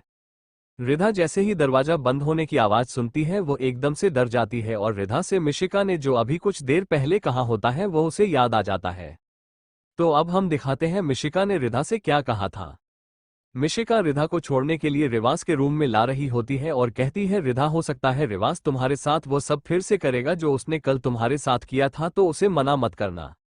रिधा जैसे ही यह सुनती है वो कांपने लगती है और कहती है, क्या वो बुरे अंकल फिर से वही सारी चीज करेंगे। मिशिका जब उसको डरते हुए देखती है तो कहती है, रिधा ऐसे डरो मत, इसमें डरने वाली कोई बात नहीं है, ये सब करते हैं वेडिंग नाइट को, चलो मेरे साथ। बस फ्लैशबैक यहीं पर खत्म होता है। रिवास फिर डोर को बंद करके जैसे ही पलटता है वैसे ही रिधा उसके सामने आ जाती है और कहती है, अपने ये डोर क्यों बंद किया। रिवास उसको घूर कर देखता है और कहती है, मेरा रूम, मेरा डोर, मैं क्लोज करूं या ओपन, तुमसे क्या लेना देना। रिधा कहती है, नहीं इसे खोलिए, आप इसे ऐसे बंद नहीं कर सकते हैं। रिवास उसकी बात सुनकर उसकी तरफ बढ़ने लगता है जिससे रिधा डरकर पीछे जाने लगती है और कहती है, इसे जल्दी से खोलिए अंकल। रिवास, अंकल, हाँ खड़ूस अंकल प्लीज खोलिए। और तभी उसको याद आता है मिशिका ने से मना किया था अंकल बोलने से, तो वो खुद को संभालते हुए कहती है, प्लीज ओल्ड हस्बैंड उसे खोल दीजिए ना।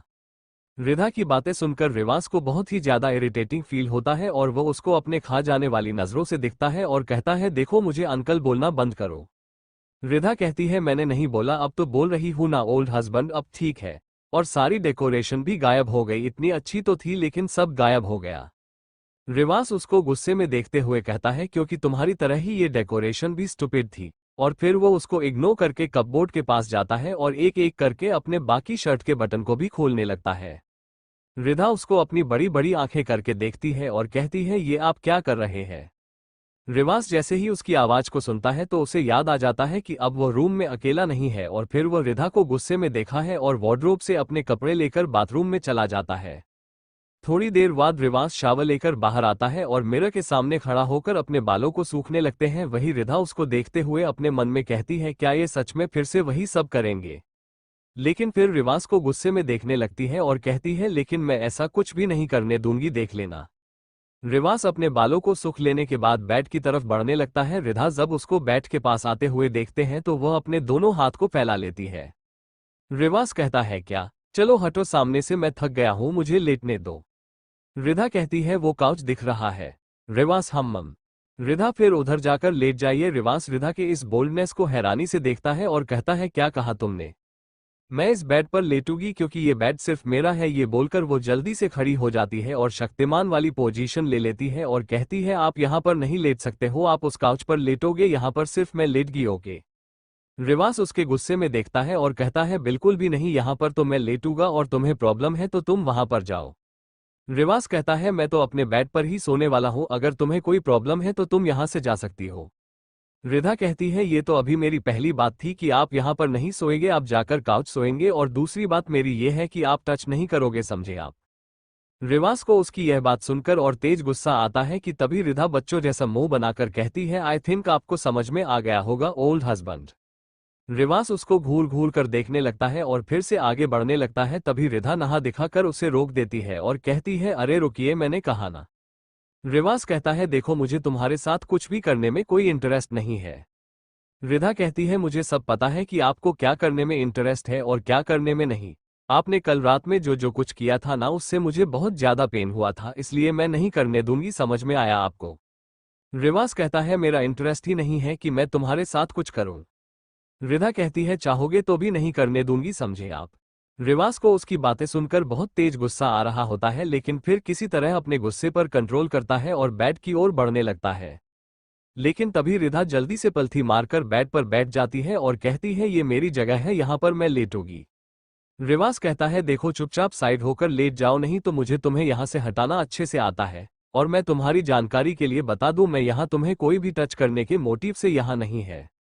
रिधा कहती है नहीं है तो काउच पर जाइए और अपने पूरे हाथ पैर फैलाकर लेट जाती है और आगे कहती है ओल्ड हस्बैंड, सुना ना आपने।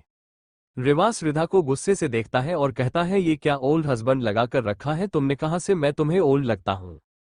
रिधा मुंह बनाते हुए कहती है हाँ ये भी बताना पड़ेगा क्या। वही रिवास उसकी इस बात को सुनकर स्पीचलेस रह जाता है। रुकिए मैं बताती हूँ, 1 2 3 4 5 6 7 8 9 10। वो ऐसे ही उंगलियों पर काउंट करती है और कहती है आप मुझे पूरे 19 ईयर्स ओल्ड है ओल्ड हस्बैंड। बोलते हुए वो रिवास को बड़ी बड़ी आंखें करके देख रही होती है। रिवास जब ये सुनता है तो उसे बहुत ही ज्यादा गुस्सा आता है और वह एकदम शेर की तरीके से बेड पर चढ़ जाता है। वही रिधा जब उसको बेड पर देखती है तो कहती है अरे अरे यह क्या कर रहे हैं आप। रिवास कहता है तुम्हें बताना पड़ेगा कि मैं कितना ओल्ड हूं या क्या। रिधा जब ये सुनती है तो वह घबरा जाती है और कहती है मैं कह रही हूं ना आप मुझसे दूर रहिए, मैं आपको यहाँ पर नहीं रहने दूंगी और मैं ऐसा वैसा कुछ भी नहीं करने दूंगी आपको। रिवास उसकी बातों को इग्नोर करके धीरे धीरे उसकी तरह बढ़ने लगता है और वही रिधा अपने हाथों के सहारे धीरे धीरे पीछे जाने लगती है और कहती है ए क्या कर रहे हैं आप, प्लीज हटिए। मैं भुला दूंगी आपके फादर को और उनसे पिटाई लगवा दूंगी आपकी। मैं बता रही हूँ इसलिए दूर रहिएगा आप मुझसे आप। वही रिवास बस एकटक रिधा को ही देख रहा होता है, उसका इनोसेंट फेस, उसकी प्यारी प्यारी आंखें और साथ ही वो उसकी ओर बढ़ रहा होता है। रिवास धीरे धीरे रिधा के ऊपर आ जाता है। रिधा जब ये देखती है तो वहां अपने दोनों हाथों को उसके सीने पर रख देती है और कहती है रुक चाहिए वहीं पर, मैं कह रही हूं ना, नहीं तो फिर अच्छा नहीं होगा आपके लिए। रिवास कहता है मैंने अभी तक तो ऐसा कुछ भी नहीं सोचा था कि मैं तुम्हारे साथ कुछ करूंगा, लेकिन जब तुम अब इतना कह ही रही हो तो सोच रहा हूं कर ही लेता हूं। उसकी बातें सुनकर रिधा उसको अपनी बड़ी बड़ी आंखों से देखने लगती है और कहती है मैंने नहीं कहा, मैंने तो कहा कि आप ऐसा नहीं कर सकते हैं। लगता है आपने गलत सुन लिया, वो नहीं था नहीं ओल्ड हस्बैंड। रिवास को उसकी इस क्यूटनेस पर थोड़ा प्यार आ ही रहा होता है, लेकिन जब वो उसके मुंह से फिर से ओल्ड हस्बैंड सुनता है उसे फिर से गुस्सा आ जाता है और वो कहता है आज तो मैं तुम्हें बता ही दूंगा कि मैं ओल्ड हूं या नहीं। ये बोलते हुए वह झुक जाता है रिधा के लिप्स की तरफ और उसके लिप्स को देखने लगता है और वो उसको किस करने जा ही रहा होता है कि तभी रुक जाता है क्योंकि रिधा अपने दोनों हाथ फेस पर रखकर जोर जोर से रोने लगती है और कहती है नहीं प्लीज नहीं ऐसा मत करिए। रिवास जब उसको ऐसे रोते हुए देखता है तो वो तुरंत उसके ऊपर से हट जाता है। वो जैसे ही हटता है रिधा तुरंत अपने फेस से अपने हाथों को हटा लेती है और कहती है मैं बता दूंगी आपके डैड को, बता दूंगी, सब बता दूंगी आपने क्या किया। मैं आपकी शिकायत लगाऊंगी और पिटाई भी। रिवास उसको घूर कर देखता है और कहती है तुम तो अभी रो रही थी ना, फिर तुम्हारे आंखों में एक बूंद भी आंसू क्यों नहीं है। रिधा उसकी बात सुनकर कहती है अरे हाँ मैं तो भूल गई थी, यह बोलकर वो वापस से उसी तरह से रोने लगती है। रिवास उसकी जब दोबारा से ऐसे ड्रामा करते हुए देखता है तो वो थोड़ा इरिटेट हो जाता है और कहता है प्लीज शांत हो जाओ, देखो मैं तुम्हारे साथ कुछ भी नहीं कर रहा हूं, मैं तुमसे दूर बैठा हूं। रिधा धीरे से अपने हाथ को हटाकर उसे देखती है और कहती है फिर आप यहां से जाओ ना, दोबारा मुझे टच करने के बारे में सोचना भी मत। रिवास कहता है देखो मैं तुम्हें कोई टच नहीं कर रहा हूं, समझ में आया तुमको, और ऐसे ड्रामा करके मेरा दिमाग खराब करना बंद करो, नहीं तो मैं सच बता रहा हूं जो मैंने आज नहीं सोचा था ना वह कर दूंगा। इतना बोलकर वह उसके तरफ अपना फेस करके लेट जाता है। वही रिधा उसको अपनी डरी हुई आंखों से देखती है और कहती है अरे आप यहाँ पर क्यों सो गए, आपके यहाँ पर नहीं सोना था। रिवास उसको मोड़कर देखता है और कहता है अब और शब्द बोला ना तो रिधा मैं बता रहा हूं मैं वो सब कर दूंगा और तुम रोक नहीं पाओगी। रिधा जब उसकी इस बात को सुनती है तो घबरा जाती है और जल्दी से रिवास से दूर हो जाती है और बेड के एकदम कोने में आकर बैठ जाती है। वही रिवास उसको पूरी तरीके से इग्नोर करता है और अपनी आंखों को बंद कर लेता है और तकरीबन 20 मिनट बाद उसे नींद भी आ जाती है। वही रिधा उसको देखते हुए अपने मन में सोचती है ये यहाँ पर रहेंगे, इन्होंने कहीं मेरे सोने के बाद मुझे टच किया तो फिर क्या होगा। नहीं नहीं मैं इन्हें यहाँ नहीं रहने दे सकती हूँ। फिर वो सोचती है कि कैसे कैसे रिवास को यहाँ से भगाया जाए और तभी उसके दिमाग में कुछ आता है और वह डेविल स्माइल करने लगती है और कहती है हाँ ऐसे मैं इन्हें यहाँ से भगाऊंगी। और फिर रिधा को जब लगता है वो सो चुका है तो वह धीरे से चलकर उसके पास आती है और झुककर उसके फेस को ध्यान से देखने लगती है और कहती है अभी तक इन्होंने अपनी आंखें नहीं खोली है, इसका मतलब ये पूरी तरीके से सो चुके हैं। फिर वह अपनी जगह पर आकर लेट जाती है और फिर अपने हाथ पैरों को फैलाता है और अपने पैरों को मारने वाली पोजीशन में ले जाती है और 2-3 की उसके पिछवाड़े पर दे मारती है जिससे रिवास धड़ाम करके साथ बेड से नीचे गिर जाता है। और रिधा उसको बेड से नीचे गिरने के बाद जल्दी से अपनी टाइट करके आंखें बंद कर लेती है और अपने हाथ पैर टेढ़े मेढ़े करके लेट जाती है। वही रिवास अपना बैग पकड़ के बेड के नीचे से उठता है और गुस्से से रिधा को देखता है और कहती है ये लिटिल गर्ल इतनी गंदी तरीके से सो रही है। फिर वो रिधा के पैरों को हटाने की कोशिश करता है लेकिन वो बार बार अपना पैर फिर से वहीं पर रख रही होती है, नींद में होने की एक्टिंग कर रही होती है और फिर उल्टा होकर अपने हाथ पैर को और ज्यादा फैल लेती है। रिवास अब उसकी इस हरकत की वजह से काफी ज्यादा इरिटेट हो चुका होता है, इसलिए वो गुस्से से कबड्डी के पास जाता है और वहां से अपने लिए एक एक्स्ट्रा ब्लैंकेट निकलता है और बेड से पिल्लो उठना है और जाकर काउच पर लेट जाता है। उसके जाने के बाद रिधा एक आंख खोलकर उसे देखते हैं और फिर स्माइल करती है और अपने मन में कहती है अब सबक सिखाऊंगी आपको और आपको बहुत ज्यादा परेशान करूंगी जिससे आपका दिमाग ठिकाने पर आ जाएगा, उल्टे पुल्टे सारे ख्याल आपके दिमाग से चले जाएंगे।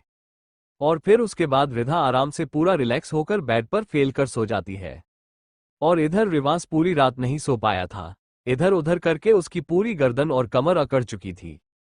नेक्स्ट मॉर्निंग रिवास सुबह जैसे ही सोकर उठना है उसकी गर्दन और कमर बहुत ही भयंकर तरीके से दर्द कर रही होती है। एक तो उसे लात पड़ा होता है रात को और दूसरा जमीन पर गिरा था और तीसरा उस काउच पर वो अच्छे से सो नहीं पाया था, टेढ़े मेढ़े होकर लेता था, उसकी पूरी तरीके से बेंद बजी हुई थी।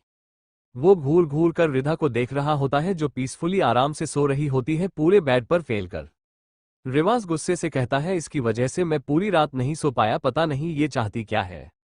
उसके बाद वह दांत पीस के अपनी जगह से उठता है, अपने कपड़े लेता है और वॉशरूम चला जाता है। थोड़ी देर बाद वह वापस आता है और फिर रिधा को एक बार घूर के देखता है और रेडी होकर नीचे चला जाता है। थोड़ी देर बाद रिवास जाकर सबके साथ डाइनिंग टेबल पर बैठ जाता है। तभी मिशिका श्रेयांश के कान में धीरे से कहती है कुछ चेंज लग रहा है ना। तो श्रेयांश रिवास को देखता है और कहता है क्या चेंज लग रहा है, कुछ भी तो नहीं।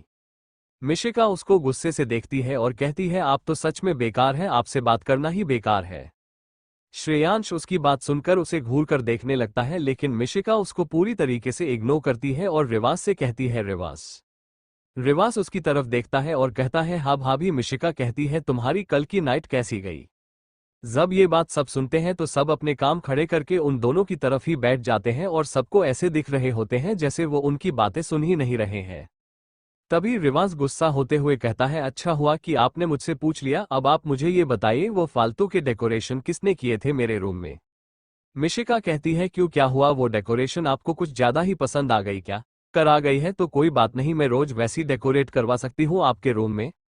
रिवास कहता है बिल्कुल बकवास था, दोबारा से कभी भी मेरे रूम में ऐसी डेकोरेशन करवाने की कोई जरूरत नहीं है भाभी। मिशिका कहती है अच्छा अच्छा ठीक है, आप गुस्सा क्यों कर रहे हैं, वैसे ये सब छोड़ो और मुझे ये बताओ तुम्हारी नाइट कैसे गई। रिवास उसकी इस बात को सुनकर गुस्से में आ जाता है और कहता है मत पूछिए, उस लिटिल गर्ल ने मुझे सोने नहीं दिया पूरी रात, पूरे बॉडी में दर्द हो रहा है मेरे। रिवास की बात सुनकर सारे लोग उसको घूर घूर कर देखने लगते हैं और शर्माने लगते हैं।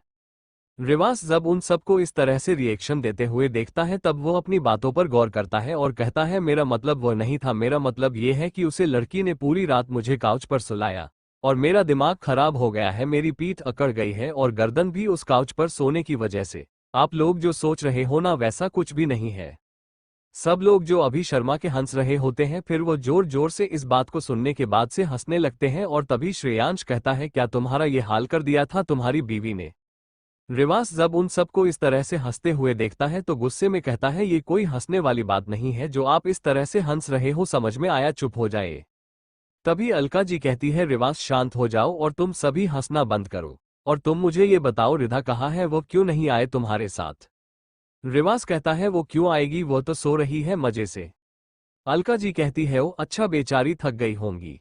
रिवास आपको मॉम को घूर कर देखता है और अपने मन में कहता है थक गई होंगी, पूरी रात सोई है, फेल कर थकेगी खाक। पूरी रात तो मैं नहीं सो पाया हूँ, थका हुआ तो मैं हूँ, पर किसी को क्या पड़ी है मेरे थकने से, किसी ने मुझे ये तक नहीं पूछा रिवास तुम अच्छे से सोए हो या नहीं। उस तो उसी रिधा के बारे में पूछे हैं या सब सोचते हुए वो उन सबको गुस्से से देखने लगता है और अपनी कॉफी को पीने लगता है। तभी अलका जी कहती है ईवान जाओ उसे उठाकर लाओ, बोलो नाश्ता करने का टाइम हो गया है।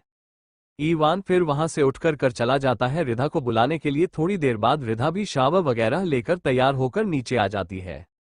रिधा ने हॉट पैंट और ऊपर से ब्लू कलर का शोल्डर स्ट्रैप टॉप पहना हुआ होता है और उसने अपने बालों को भी काफी अच्छे डिजाइन से बनाया हुआ होता है। उसके कुछ पल उसके चेहरे पर आ रहे होते हैं, उसकी दोनों हाथों में चूड़ा होता है और उसके मांग में सिंदूर। वो इस लुक में काफी ज्यादा ही ब्यूटीफुल लग रही होती है, साथ में क्यूट भी। रिवास भी उसको इस लुक में देखकर देखता ही रह जाता है। रिधा भी फिर उन सबको डाइनिंग टेबल पर ज्वाइन करती है और सबको गुड मॉर्निंग विश करती है। रिवास को छोड़कर वो रिवास को गुड मॉर्निंग तो विश नहीं करती है, लेकिन उसे देखकर अपना मुंह जरूर बनती है। अलका जी भी उसको गुड मॉर्निंग विश करती है और कहती है, रिधा बेटा तुम्हें नींद कैसी आए, तुम अच्छे से रात को सोई ना, तुम्हें कोई प्रॉब्लम तो नहीं हुई ना यहाँ पर। रिधा रिवास की तरफ घूर कर देखती है और अपने मन में कहती है, अब टाइम आ गया है इनको डांट खिलावाने का। फिर वो अलका जी की तरफ बड़े ही मासूमियत से देखते हैं और कहती है, दादी माँ मैं बिल्कुल भी अच्छे से नहीं सो पाई, ये बहुत ही बुरे हैं, इन्होंने मुझे पूरी रात सोने नहीं दिया। रिधा की बात सुनकर सारे लोगों से हैरानी से देखने लगते हैं और सबसे ज्यादा हैरान तो बेचारा हमारा हीरो होता है। तभी रिधा आगे कहती है, इन्होंने मुझे फिर से परेशान किया, उन्होंने मुझे डराया और फिर से बाइट भी किया। अलका जी उसकी बात सुनकर उसके मुंह पर हाथ रख देती है और कहती है, बेटा ये सब ऐसे नहीं बोलते हैं। रिधा उसकी बात सुनकर चुप हो जाती है और अपने मन में कहती है, अब इनको डांट पड़ेगी, मजा आएगा। वही रिधा की बातें सुनकर सारे लोग स्माइल करने लगते हैं। तभी अलका जी कहती है, रिवास ये क्या है, तुम बच्चों को इस तरह से परेशान कैसे कर सकते हो। मैं तुमसे पहले कहा था कि मुझे ग्रैंड चाइल्ड चाहिए, लेकिन इतनी भी जल्दी नहीं कि तुम इस प्यारी सी इनोसेंट सी बच्ची के साथ ये सब करो, वह भी जबरदस्ती। रिवास जब ये सुनता है तो उसे इतना ज्यादा शर्म आता है कि वह अपना सर एकदम नीचे कर लेता है और वही बाकी फिल्म भी अपना सर नीचे करके हंसने लगते हैं। अलका जी कहती है, रिवास चलो जवाब दो मेरी बात का, तुमने ऐसा क्यों किया। रिवास गुस्से में अपने सर को ऊपर करता है और कहता है, ये लिटिल गर्ल झूठ बोल रही है मॉम, मैंने ऐसा कुछ भी नहीं किया। रिधा उसकी बात सुनकर रोने की एक्टिंग करने लगती है और कहती है, देखा आपने, अब यह मुझे झूठ भी बोल रहे हैं, इन्होंने ये सारी चीज की मेरे साथ और अब मुकर भी रहे हैं, देखा ना आपने। रिधा उसकी बात सुनकर रोने की एक्टिंग करने लगती है और कहती है, देखा आपने, अब यह मुझे झूठ भी बोल रहे हैं, इन्होंने ये सारी चीज की मेरे साथ और अब मुखर भी रहे हैं, देखा ना आपने। अलका जी कहती है, हाँ मैं देख रही हूँ रिवास, अब तुम झूठी बोलने लगे हो, आखिर तुम इसे और कितना ज्यादा परेशान करोगे। रिवास बस रिधा को घूर रहा होता है और वही सब हैज रहे होते हैं। तभी अभिमन्यु जी कहते हैं, तुम अब से मेरे बच्चे को परेशान नहीं करोगे, समझे रिवास। रिवास अपने दादा की तरफ देखता है और कहता है, यह आपका बच्चा है तो फिर मैं क्या हूं, आप मेरे फादर है, सपोर्ट इसका कर रहे हैं। अभिमन्यु जी कहते हैं, बिल्कुल मैं इसी का सपोर्ट करूंगा, क्योंकि तुमने मुझे बहुत ज्यादा परेशान किया है और अब तुम इसे परेशान कर रहे हो, लेकिन अब मैं ऐसा बिल्कुल भी नहीं होने दूंगा। रिवास अपने डैड को गुस्से से देखता है, कहता है, ठीक है करिए आप इसका सपोर्ट। तभी अलका जी कहती है, रिधा बेटा तुम भी खाओ, चलो। रिधा कहती है, दादी माँ मैं खा रही हूँ। तभी अलका जी कहती है, रिधा मैं तुम्हारी दादी माँ नहीं हूँ, मैं तुम्हारी माँ हूँ। रिधा कहती है, लेकिन ईवान तो आपके दादी माँ बोलता है ना, तो आप दादी माँ हुई ना। अलका जी प्यार से रिधा के चेहरे को पढ़ती है और कहती है, हाँ वो मुझे दादी माँ बोलता है क्योंकि मैं उसकी दादी माँ हूँ, लेकिन मैं तुम्हारी दादी माँ नहीं हूँ, इसलिए तुम मुझे दादी माँ नहीं बोल सकती हो। रिधा कहती है, क्यों, आप मेरी दादी माँ क्यों नहीं हो। अलका जी कहती है, वो इसलिए क्योंकि तुमने मेरे बेटे से शादी किया है और मैं जैसे रिवास की मॉम हूँ वैसे तुम्हारी भी मॉम हुई।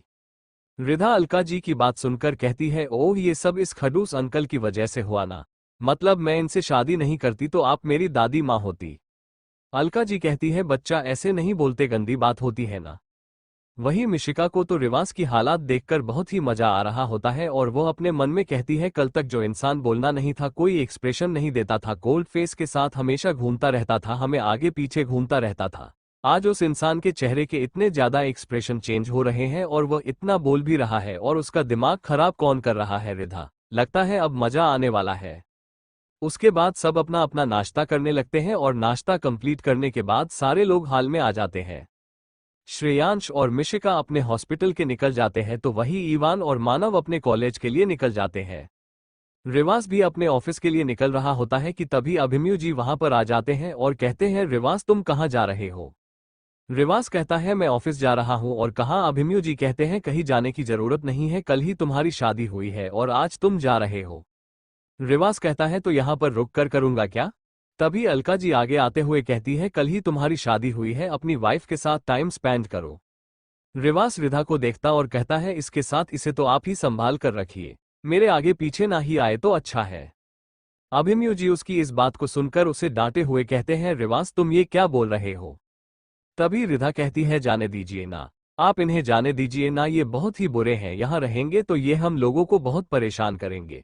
आप जाइए जाइए। ऐसे करके वो रिवास को वहां से भागने लगती है। रिवास उसको गुस्से से देखता है और कहता है, सुना ना आपने, मैं जा रहा हूं, और वो वहां से गुस्से में चला जाता है। शाम के टाइम ईवान और मानव कॉलेज से घर आ गए होते हैं। वो आते ही रिधा के पास चले जाते हैं। रिधा भी उन दोनों को देखकर खुश हो जाती है क्योंकि वो सुबह से घर में अकेले ही थी। मानव रिधा से कहती है, मैं आपको क्या बुलाऊं। रिधा कहती है, मुझे मेरे नाम से बुलाओ ना, मेरा नाम रिधा है। मानव कहता है, मुझे डांट थोड़ी खानी है जो मैं आपको आपके नाम से बुलाऊंगा। तभी ईवान कहता है, ये सारी बातें छोड़ो, चलो पहले हम तुम्हें पूरा घर दिखाते हैं। और फिर वो दोनों रिधा को पूरा घर दिखाते हैं और घर दिखाने के बाद उसे लेकर टेरेस पर जाते हैं। रिधा जैसे ही टेरेस पर जाती है वो बहुत ही ज्यादा खुश हो जाती है क्योंकि वहां पर एक बहुत ही बड़ा सा स्विमिंग पूल होता है और उसके अगल बगल बहुत ही सुंदर सा गार्डन बना होता है। रिधा ईवान से कहती है, ईवान तुम्हारा घर बहुत ही सुंदर है। ईवान कहता है, हाँ सुंदर तो है, लेकिन अब से ये तुम्हारा भी घर है। तभी मानव कहता है, मेरा अभी भी आपसे यही सवाल है कि मैं आपको क्या बुलाऊं। रिधा उसको देखते हैं और कहती है, मैंने कहा ना, मुझे मेरे नाम से बुलाओ। मानव कहता है, नहीं नहीं, मैं आपको आपके नाम से नहीं बुला सकता हूं। अगर मैंने आपको आपके नाम से बुलाया तो ग्रैंडफादर के साथ साथ मेरे फादर भी मुझे मारेंगे। रिधा कहती है, फिर क्या बुलाना है, ऐसा करो तुम्हारा जो मन हो वो मुझे बुला सकते हो। तभी ईवान कहता है, अरे हाँ, ये सवाल तो मेरा भी है रिधा, मैं तुम्हें अब से क्या बुलाऊंगा। तभी मानव कहता है, तुम मेरी अंकल की वाइफ हो तो मैं तुम्हें अब से लिटिल आंटी बुलाऊंगा। रिधा मानव को हैरानी से देखने लगती है और कहती है, मैं आंटी बन गई, बिल्कुल भी नहीं, मुझे आंटी मत बुलाना। मानव कहता है, फिर क्या बुलाए, अब अंकल की वाइफ को आंटी या चाची ही बोलेंगे ना, तुम छोटी हो इसलिए लिटिल आंटी। ईवान कहता है, हाँ भाई, तुमने बिल्कुल सही कहा है, अब मुझे भी कुछ सोचना पड़ेगा कि मैं रिधा को क्या बुलाऊं।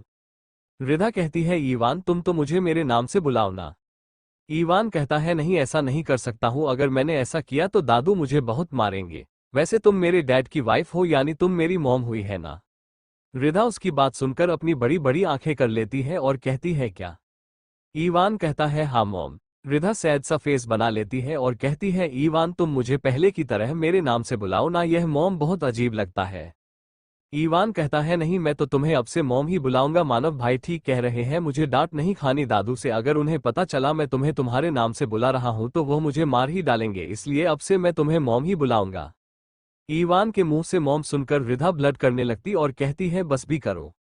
रिधा कहती है, नहीं नहीं, तुम मुझे मॉम मत बोलो, तुम चाहो तो मुझे पहले की तरह मेरे नाम से बुला सकते हो और मेरे गाल को भी पिंच कर सकते हो, मैं तुम्हें मना नहीं करूंगी।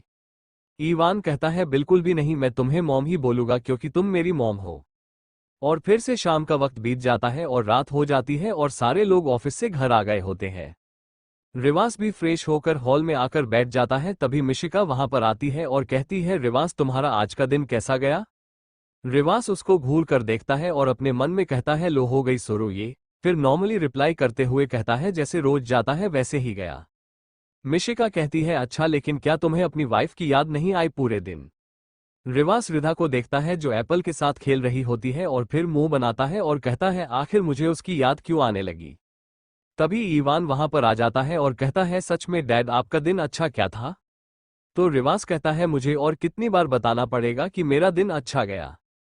ईवान कहता है, वो आपका दिन अच्छा गया है ना, लेकिन मॉम का तो अच्छा नहीं गया ना। ये बोलकर वो अपनी आइस को ब्लिक करता है।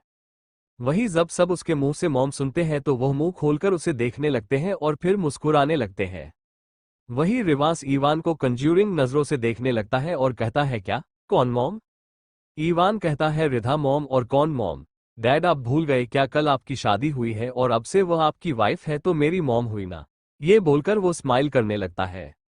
रिवास तो उसकी बात सुनकर शॉक था, तो वही रिधा ईवान को गुस्से से देख रही होती है और फिर अपने जगह से खड़ा होते हुए कहती है, ईवान तुम ये क्या कह रहे हो, मैं तुमसे मना किया था ना कि तुम मुझे मॉम नहीं बुलाना, तुम फिर से मुझे परेशान करना शुरू कर दिए। ईवान कहता है, मैं क्या गलत कह रहा हूँ, मॉम हो तो मॉम ही बोलूंगा ना। रिधा कहती है, ठीक है, बुलाओ मॉम हो। ऐसे करके वो अपना फेस दूसरे साइड कर लेती है। ईवान रिधा को चिढ़ाने के अंदाज में कहता है, ओके मॉम। वही रिवास उन दोनों की इस नोकझोंक को देखते हुए कहता है, लो लग गई मेरी वोट, अब ये बच्ची ही मुझे मिलना थी जिसकी हरकतें बच्चों वाली है। ये 19 की हो गई है बट इसकी हरकतें अभी भी बिल्कुल बच्चों जैसी है। इसे इतना भी समझ में नहीं आ रहा है। ईवान इसे चिढ़ा रहा है। फिर सारे लोग डाइनिंग एरिया में डिनर करने के लिए चले जाते हैं। अलका जी रिधा के प्लेट में और खाना डालते हुए कहती है, रिधा थोड़ा और खा लो, तुम्हें खाने की बहुत ज्यादा जरूरत है, देखो तुम कितनी पतली हो। रिधा मुंह में खाना भरे हुए ही कहती है, हम। रिवास जब रिधा को ऐसे बात करते हुए देखता है तो कहता है, खाना खाते वक्त बात नहीं करते हैं, या तो पहले खाना खा लो या फिर बातें ही कर लो। रिधा उसकी बात सुनकर मुंह बना लेती है और फिर क्षमा करते हुए कहती है, देखा आपने, यह मुझे फिर से डांट रहे हैं। इतना बोलकर वह रोने का ड्रामा करने लगती है। अभिमन्यु जी कहते हैं, बेटा खाते वक्त कैसे रोते नहीं, गले में खाना अटक जाएगा ना।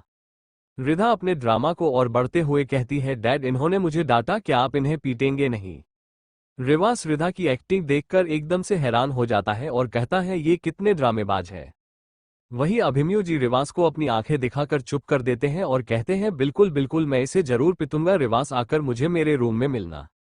रिधा अभिमन्यु जी की इस बात को सुनकर तुरंत स्माइल करने लगती है। वही रिवास हैरानी से अपने डैड को देखता है और अपने मन में कहता है, क्या मेरे डैड इसकी बातों में आ गए और वो मुझे पनिशमेंट देंगे, वह भी इसके कहने पर। रिधा कहती है, डैड आप इन्हें पनिशमेंट दीजिएगा। अभिमन्यु जी कहते हैं, हाँ मैं खाना खाने के बाद इसे पनिश करता हूँ। रिवास सुना ना तुमने, तुम बहुत ही ज्यादा बदमाश हो गए हो। रिवास कहता है, हाँ सुन लिया, मैं आ जाऊंगा डैड। फिर सबका खाना हो जाता है और सब अपने अपने रूम में जाने लगते हैं। वही रिधा जाकर अभिमन्यु के बगल में खड़ी हो जाती है और उन्हें टुकुर टुकुर देखते लगती है। अभिमन्यु जी उसकी नजरों का मतलब समझ जाते हैं और वो रिवास से कहती है, रिवास तुम कल सुबह आकर मुझे मेरे रूम में मिलना। रिधा अभिमन्यु जी को हैरानी से देखने लगती है और कहती है, लेकिन इनको तो आज पनिशमेंट देनी थी ना। अभिमन्यु जी कहते हैं, बेटा वो क्या है ना, तुम्हारे डैड आज बहुत ही ज्यादा थक गए हैं, कल मैं इसे पक्का पनिशमेंट दूंगा, वो भी सुबह उठते ही। रिधा जब उसकी इस बात को सुनती है तो स्माइल करने लगते और कहती है, हाँ ठीक है फिर, और फिर सबको गुड नाइट विश करते हैं और अपने रूम में भाग जाती है। सारे लोग उसको इस तरह से भागते हुए देखकर स्माइल करने लगते हैं और वही रिधा जल्दी से रूम में जाती है और बेड पर जाकर खुद को ब्लैंकेट से अच्छे से कवर कर लेती है और सोने की एक्टिंग करने लगती है। रिवास भी थोड़ी देर बाथरूम में आ जाता है। वो रूम में आते ही सबसे पहले डोर को बंद करता है और फिर बेड के पास आकर खड़ा हो जाता है और वो रिधा को देखता है और कहता है, एक्टिंग करना बंद करो और साइड हटो, मुझे भी सोना है। रिधा ब्लैंकेट से अपने थोड़े से फेस को बाहर निकलती है और कहती है, ओल्ड हस्बैंड आप जहां कल सोए थे ना, वहीं जाकर लेट जाओ। रिवास कहता है, ओ लिटिल गर्ल अगर मुझे परेशान किया ना तो तुम देख लेना। रिधा कहती है, हट जाइए वरना मैं भी ना डैड से आपकी शिकायत लगा दूंगी।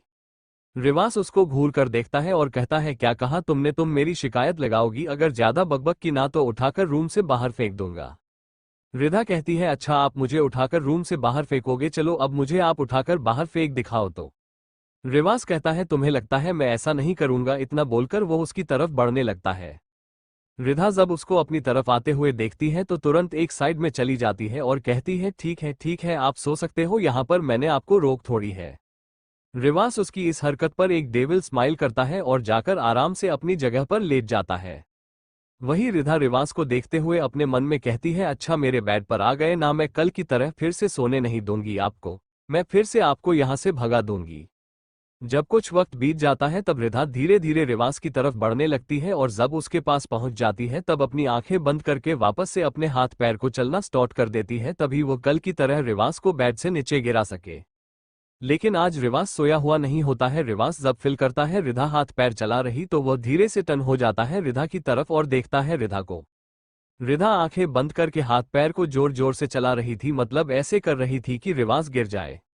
रिवास उसे देखते हुए अपने मन में कहता है, अच्छा तो कल भी ये एक्टिंग कर रही थी और मुझे नीचे गिरा दिया था लात मार के, ये तो कुछ ज्यादा ही बिगड़ी हुई है, मैंने तो सोचा भी नहीं था कि यह इतनी शैतान होगी। फिर रिवास डेविल स्माइल करता है और रिधा को उसकी कमर से पकड़ के एकदम से अपने करीब खींच लेता है और उसके दोनों पैरों को अपने दोनों पैरों के बीच में फंसा लेता है और उसकी कमर को पकड़ के उसे टाइटली हग कर लेता है और अपनी आंखों को बंद कर लेता है। रिधा उसके ऐसा करते ही जल्दी से अपनी आंखें खोल देती है और वो रिवास को देखती है जिनकी आंखें बंद होती है और फिर वो रिवास के हाथों को अपने कमर से हटाने की कोशिश करने लगती है और कहती है, आह आह ओल्ड हस्बैंड छोड़ो मुझे, अपने हाथ हटाओ। रिवास उसकी सारी बातों को इग्नोर करते हुए सोने की एक्टिंग कर रहा होता है, उसे तो कोई फर्क ही नहीं पड़ा होता है और वो उसको ऐसे दिख रहा होता है जैसे उसने उसे नींद में पड़ा हो। वहीं रिधा काफी देर तक स्ट्रगल करती रहती है उसकी पकड़ से निकलने की, लेकिन निकल नहीं पाती है और फिर वह थक जाती है और कहती है ये ओल्ड अंकल तो बहुत स्ट्रांग है, मैं तो इनको हटा नहीं पा रही हूँ। रिवास जब उसकी इस बात को सुनता है तो उसके चेहरे पर एक हल्की सी स्माइल आ जाती है। तभी रिधा आगे कहती है ये कितने बुरे हैं और ये स्ट्रांग क्यों है, मैं इतनी स्ट्रांग क्यों नहीं हूँ। और फिर वह ऐसे ही बड़बड़ करते हुए उसके गोद में ही सो जाती है। रिवास जब फील करता है रिधा सो गई है तो वह धीरे से अपनी आंखें खोलता है और उसे देखने लगता है। रिधा सोते हुए बहुत ही ज्यादा क्यूट लग रही होती है। वह उसे देखकर एक हल्की सी स्माइल करता है और वह उसे वैसे ही पकड़ के सो जाता है। नेक्स्ट मॉर्निंग रिवास की जब आंख खुलती है तो उसे अपने चेस्ट पर वेट महसूस होता है और जब वह उधर देखता है कि रिधा उसके चेस्ट पर अपना सर रखकर इन दोनों हाथों पैरों से उसे कडल करके सो रही है। रिवास उसको देखकर अपने मन में कहता है अच्छा तो ये सिर्फ ड्रामा करती थी मुझे यहाँ से भगाने के लिए कि यह उटपटांग तरीके से सोती है। हालांकि यह सोती नहीं है, सिर्फ नौटंकी करती है। वैसे यह ये बहुत क्यूट लेकिन उतना ही ज्यादा शैतान भी, इसकी वजह से कल मैं पूरी रात नहीं सो पाया था। फिर वह रिधा के हाथों पैरों को खुद के ऊपर से हटाने की कोशिश करता है लेकिन रिधा उसको और टाइट करके पकड़ लेती है और कहती है आज सोने दो ना मुझे। रिवास उसके फेस की तरफ देखता है और फिर दोबारा से उसे हटाने लगता है और कहता है चलो छोड़ो मुझे जाने दो। लेकिन रिधा उसको और जोर से पकड़ लेती और कहती है नहीं मुझे सोना है, प्लीज मुझे सोने दो ना। रिवास उसकी तरफ देखता है और कहता है क्या अब ये मुझे जाने भी नहीं देगी, और फिर वो उसे जबरदस्ती हटाने लगता है। तभी रिधा हल्का सा अपनी आंखों को खोलती है और इनोसेंट सा फेस बनाते हुए कहती है प्लीज इत्तू सा सोने दो ना। रिवास उसकी क्यूटनेस को देखकर पिघल जाता है और वह वापस से उसी पोजीशन में लेट जाता है और ऐसे ही आधे घंटे निकल जाते हैं। रिवास को लगता है वो थोड़ी देर में उठ जाएगी लेकिन वह तो उठने का नाम ही नहीं ले रही होती है, इसलिए वह दोबारा से उसे खुद से दूर करने की कोशिश करता है लेकिन वह ना तो उसे छोड़ रही होती है और ना ही उठ रही होती है। रिवास को लगता है अब उसे ऑफिस जाने के लिए देर हो रही है तो वह थोड़े गुस्से में कहता है अगर तुम हटी नहीं ना अभी के अभी मेरे ऊपर से तो उठाकर सीधे ये जो खिड़की दिख रही है ना इससे बाहर एक दूंगा तुम्हें। जब ये बात रिधा सुनती है तो जल्दी से वह अपनी आंखें खोल देती है और रिवास को शौक होकर देखने लगती है और कहती है आप यहाँ मेरे इतने करीब क्या कर रहे हो। रिवास उसको गुस्से से देखता है और कहता है अच्छा तो ये सवाल तुम अपने इन हाथ पैरों से नहीं पूछना चाहोगी। रिधा उसकी बात सुनकर जब खुद के हाथों और पैरों को देखती है तो वो तुरंत अपने हाथ पैर को पीछे कर लेती है। तभी रिवास कहता है वो तुम ही थी जो मुझे हक करके सो रही थी और वह तुम्हें थी जो नहीं चाहती थी कि मैं तुम्हें छोड़कर यहाँ से जाऊं। ये बोलते हुए वो उसके फेस के करीब आने लगता है।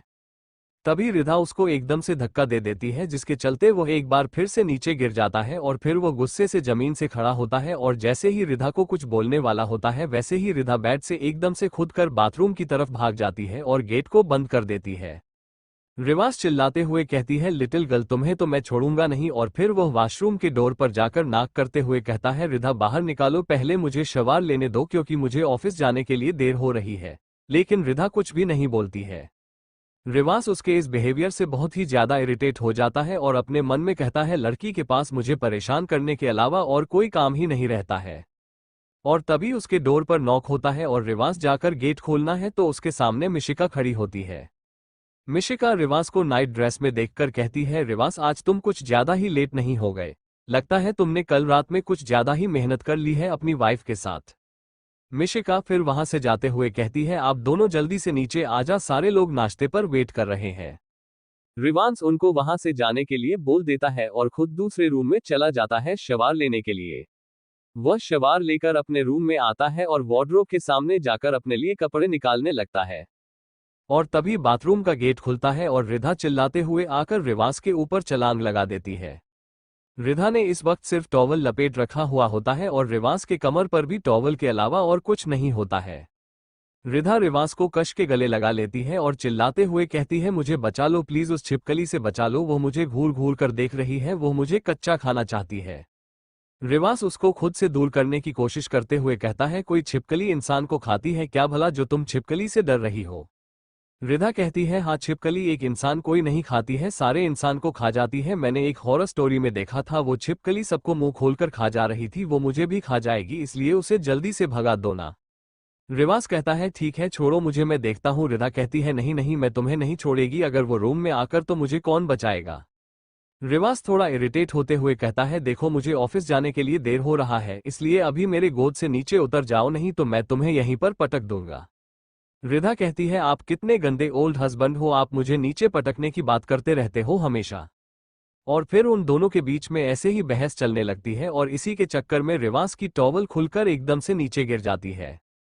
रिवास जैसे ही इस चीज को फील करता है वो सदमे में जा चुका होता है। वही रिधा जब उसको इस तरह से देखती है तो उसे लगता है वो गुस्सा करने वाला है, इसलिए वो रिवास से तुरंत दूर हो जाती है। लेकिन जैसे ही रिवास को ऐसी दिखती है वो जोर से चिल्लाने लगती है। रिवास जब उसको इस तरह से चिल्लाता हुआ देखता है तो वो सबसे पहले उसका मुंह बंद करने के लिए सोचता है, और वो उसका मुंह बंद करने के लिए जैसे ही अपना हाथ आगे बढ़ता है वैसे ही वो पीछे हो जाते हैं, जिसके चलते रिवास का हाथ रिधि के टॉवल में फंस जाता है और उसकी टॉवल घसक कर नीचे तक आ जाती है। उसकी आधी बॉडी रिवास के सामने सो हो रही होती है। वही रिधि जैसे ही देखती है उसकी टॉवल खुल गई है तो वह गुस्से से रिवांस को देखने लगती है और उसके हाथ को पकड़ के जोर से बीते कर लेती है, जिससे अब रिवांस चिल्लाते लगता है। लेकिन रिधि अपने टॉवल को पूरी तरह से इग्नोर करके उसके हाथों को काटने में लगी हुई होती है, वो उसके हाथ को छोड़ नहीं रही होती है। वही रिवांस किसी तरह रिधि से अपने हाथों को दूर करता है और जल्दी से अपना टॉवल उठाकर अपने कमर के राउंड लपेट रहा होता है कि तभी रिधा उसको धक्का दे देती है, जिसके चलते वो अपडेट पर गिर जाता है और फिर वो उसके ऊपर आकर चढ़ जाती है और उसके बालों को नचते हुए कहती है, ओल्ड अंकल आपने मेरे कपड़े को क्यों खोला, मैं अब आपको छोड़ दूंगी। हमारा रिवास उसकी कमर से उसको पकड़े हुए था कि कहीं ये गिर ना जाए, और वही रिधा के ऐसे करने से उसकी बॉडी मूव हो रही थी, जिससे रिवास की बॉडी हिट अप हो रही थी और वो कहता है, रिधा ऐसा मत करो, रिधा कंट्रोल, वरना मैं कंट्रोल को दूंगा। वही रिधा उसकी एक भी नहीं सुन रही होती है और कहती है, मैं आपको आज छोड़ूंगी नहीं, मैं सबको बता दूंगी। आपकी बस शक्ल सुंदर है, बाकी आपकी हरकत तो बिल्कुल छी छोड़े वाली है। आप इंसान कम हो और ठरकी ज्यादा लगते हो। मैं मॉम को बता दूंगी आप लड़कियों को बिना कपड़ों के देखते हो। रिवास, जिसकी सांसें आउट ऑफ कंट्रोल हो चुकी होती है, वो एकदम से उसकी पलट कर अपने नीचे कर देता है और खुद उसके ऊपर आ जाता है और कहता है, एकदम चुप, अगर तुमने एक शब्द ही बोला ना तो मैं तुम्हें खा जाऊंगा। रिधा कहती है, लेकिन आप मुझे कैसे खाओगे, आपके पास तो ड्रैकुला वाले दांत भी नहीं है। रिवास कहता है, देखो मेरी बात ध्यान से सुनो, अगर तुमने इस बारे में बाहर जाकर किसी से भी कुछ भी कहा ना तो मैं तुम्हें सच में खा जाऊंगा। मैं पहले चाकू से तुम्हारे छोटे छोटे टुकड़े करूंगा और फिर कांटे से तुम्हें एक एक करके खा जाऊंगा। तुम चाहती हो मैं तुम्हें खा जाऊं? रिधा कहती है, नहीं नहीं, आप मुझे बिल्कुल भी नहीं खा सकते हो, पर मेरे टुकड़े तो बिल्कुल नहीं कर सकते हो, क्योंकि आप मेरे टुकड़े कर दोगे तो मैं सुंदर नहीं देखूंगी। रिवास कहता है, ठीक है मैं तुम्हें नहीं खाऊंगा, लेकिन तुम नीचे जाकर कुछ भी नहीं बोलोगी और ना ही चिल्लाओगी, मैं तुम्हें अब छोड़ रहा हूं। इतना बोलकर वह जैसे ही उसके ऊपर से उठने वाला होता है वैसे ही एकदम से गेट खुलता है और ईवान अंदर आते हुए कहता है, मॉम डैड कहाँ हो। इतना बोलकर वह बीच में ही रुक जाता है और तुरंत पीछे मुड़कर रूम से बाहर निकलने लगता और कहता है, मैंने कुछ नहीं देखा डैड। तभी रिवास रिधा को ब्लैंकेट में पूरी तरीके से कर देता है और कहता है, रुको, कहाँ जा रहे हो तुम, और तुम जो सोच रहे हो वैसा कुछ भी नहीं है, समझे तुम। और रूम में आने से पहले तुमने गेट पर नॉक क्यों नहीं किया था? ईवान वैसे ही रूम के गेट पर खड़ा होता है दूसरे साइड अपना फेस करके और कहता है, नॉक कैसे करता जब डोर ही बंद नहीं थी। वैसे आप कंटिन्यू करिए, मैं यहां से जा रहा हूं और आगे से मैं ध्यान रखूंगा, आपकी शादी हो चुकी है। रिधा रिवास कुछ देर में तैयार होकर नीचे डाइनिंग एरिया में आ जाते हैं। रिधा को देखते ही मानव कहता है, good morning little aunty. Ivan भी सी की नकल करते हुए कहता है, गुड मॉर्निंग मॉम। उन दोनों की बात सुनकर रिधा रोने जैसी शक्ल बना लेती है और अभिमन्यु जी से कहती है, डैड देखिए ना, ये लोग मुझे चिढ़ा रहे हैं, इन्हें समझिए ना कि ये दोनों लोग मुझे ऐसे ना बुलाए। अभिमन्यु जी कहते हैं, लेकिन ये लोग तो सही बोल रहे हैं ना बच्चा। रिधा कहती है, लेकिन मुझे अच्छा नहीं लगता, इन्हें बोलिए ना मुझे ऐसे ना बुलाए। अभिमन्यु जी कहते हैं, रिधा तुम इन दोनों को इग्नोर करो, इन लोगों को जो बुलाना है बुलाने दो, तुम बैठो, चलो नाश्ता करो। रिधा मुंह बनाती है और जाकर अपनी जगह पर बैठ जाती है। मिशिका रिधा को अच्छे से नोटिस कर रही होती है और अपने मन में कहती है, 2 दिन हो गए मैंने इसे नॉर्मली बिहेव करते हुए नहीं देखा, अब तो शादी भी हो गई है इसकी, यह कैसे बच्चों ऐसे रिएक्ट कर रही है जैसे कि कोई बच्चा हो। तभी मिशिका श्रेयांश से कहती है, श्रेयांश तुम्हें नहीं लगता है या कुछ ज्यादा ही चिल्डिश बिहेवियर करती है? हाँ मानती हूँ बच्ची है, बट फिर भी ये 19 साल की है, इनको इस तरह से बिहेव तो बिल्कुल भी नहीं करना चाहिए। ईवान मानव भी 1 साल छोटे हैं, उसके बाद भी वो लोग नॉर्मली बिहेव करते हैं और काफी ज्यादा मैच्योर भी है, बट ये ज्यादा ही डिफरेंट नहीं है। इस बात की भी समझ नहीं है कि कब किससे और क्या कहा जाता है। श्रेयांश कहता है, हो सकता है इसके घर वालों ने इसे इसी तरह से बड़ा किया हो सकता है इसके घर वालों ने इसे बहुत ज्यादा लाड प्यार से बड़ा किया हो, जिसके चलते यह इस तरह से हो गई हो। फिर सारे लोग अपना नाश्ता खत्म करते हैं और अपने अपने वक्त के लिए जाने लगते हैं। तभी मिशिका कहती है, रिवास तुम अपने साथ रिधा को लेकर क्यों नहीं चले जाते हो? वह बेचारी घर पर अकेले रहकर बोर हो जाती है, उसे भी वह तुम्हारा ऑफिस भी देख लेगी और तुम्हें कंपनी भी दे देगी। रिवास कहता है, मैं ऑफिस में काम करने जाता हूँ, बेबी सिटिंग करने नहीं। इतना बोलकर वो अभी वहां से चला जाता है, लेकिन फिर उसे आधे रास्ते से ही वापस घर पर आना पड़ता है। वही रिधा रूम में बैठी हुई होती है और उसके हमने बेड पर बहुत सारे फूलों पड़े हुए होते हैं और उसके बगल में ही उसका गुड्डा पड़ा हुआ होता है और वो फूल से उसे गुड्डे को सजा रही होती है। तभी रूम का गेट खुलता है और रिवास गुस्से अंदर आता है और अंदर आते ही रिधा को की दोनों हाथों से पकड़ के उसे बेड पर गिरा देता है और गुस्से से उसे देखते हुए कहता है, तुम्हारी हिम्मत कैसे हुई मेरे चिप को हाथ लगाने की? रिधा रिवास के हाथ को हटाने की कोशिश करती है और कहती है, छोड़िए छोड़िए मुझे। रिवास कहता है, बिल्कुल भी नहीं, मैं तुमसे कहा था ना मेरी चीजों को हाथ मत लगाया करो, कितनी बार बोला है ना मैंने। रिधा कहती है, आह छोड़ो ना मुझे, मुझे दर्द हो रहा है और मैंने आपके चिप को हाथ नहीं लगाया था, मैंने तो उसे निकाला था और मुझे तो बस उसे देखना था क्योंकि उसे आप मुझसे छुपा रहे थे, लेकिन वापस रखा, मैं भूल गई थी। रिवास कहता है, वो तुम्हारे काम की नहीं है समझी, तुम चलो मुझे मेरा चिप वापस करो। रिधा कहती है, नहीं मैं उसे नहीं दूंगी क्योंकि मैंने उसे अभी तक तो देखा ही नहीं। इतना बोलकर वो अपना हाथ तकिया के नीचे ले जाती है और वहां से एक चिप निकाल लेती है। रिवास जैसे ही के हाथ में चिप देखता है, वो जबरदस्ती उसके हाथ से चिप छीन लेता है और उठकर खड़ा हो जाता है। रिधा भी उठकर बैठ जाती है और कहती है, उसे मुझे दिखाइए ना, मुझे उसे देखना है, आखिर आपको प्रॉब्लम क्या है जो आप उसे मुझे नहीं दिख रहे हो? रिवास कहता है, ये तुम्हारे काम की नहीं है। रिधा कहती है, अच्छा तो आपके काम की है लेकिन मेरे काम की नहीं, ऐसा क्यों?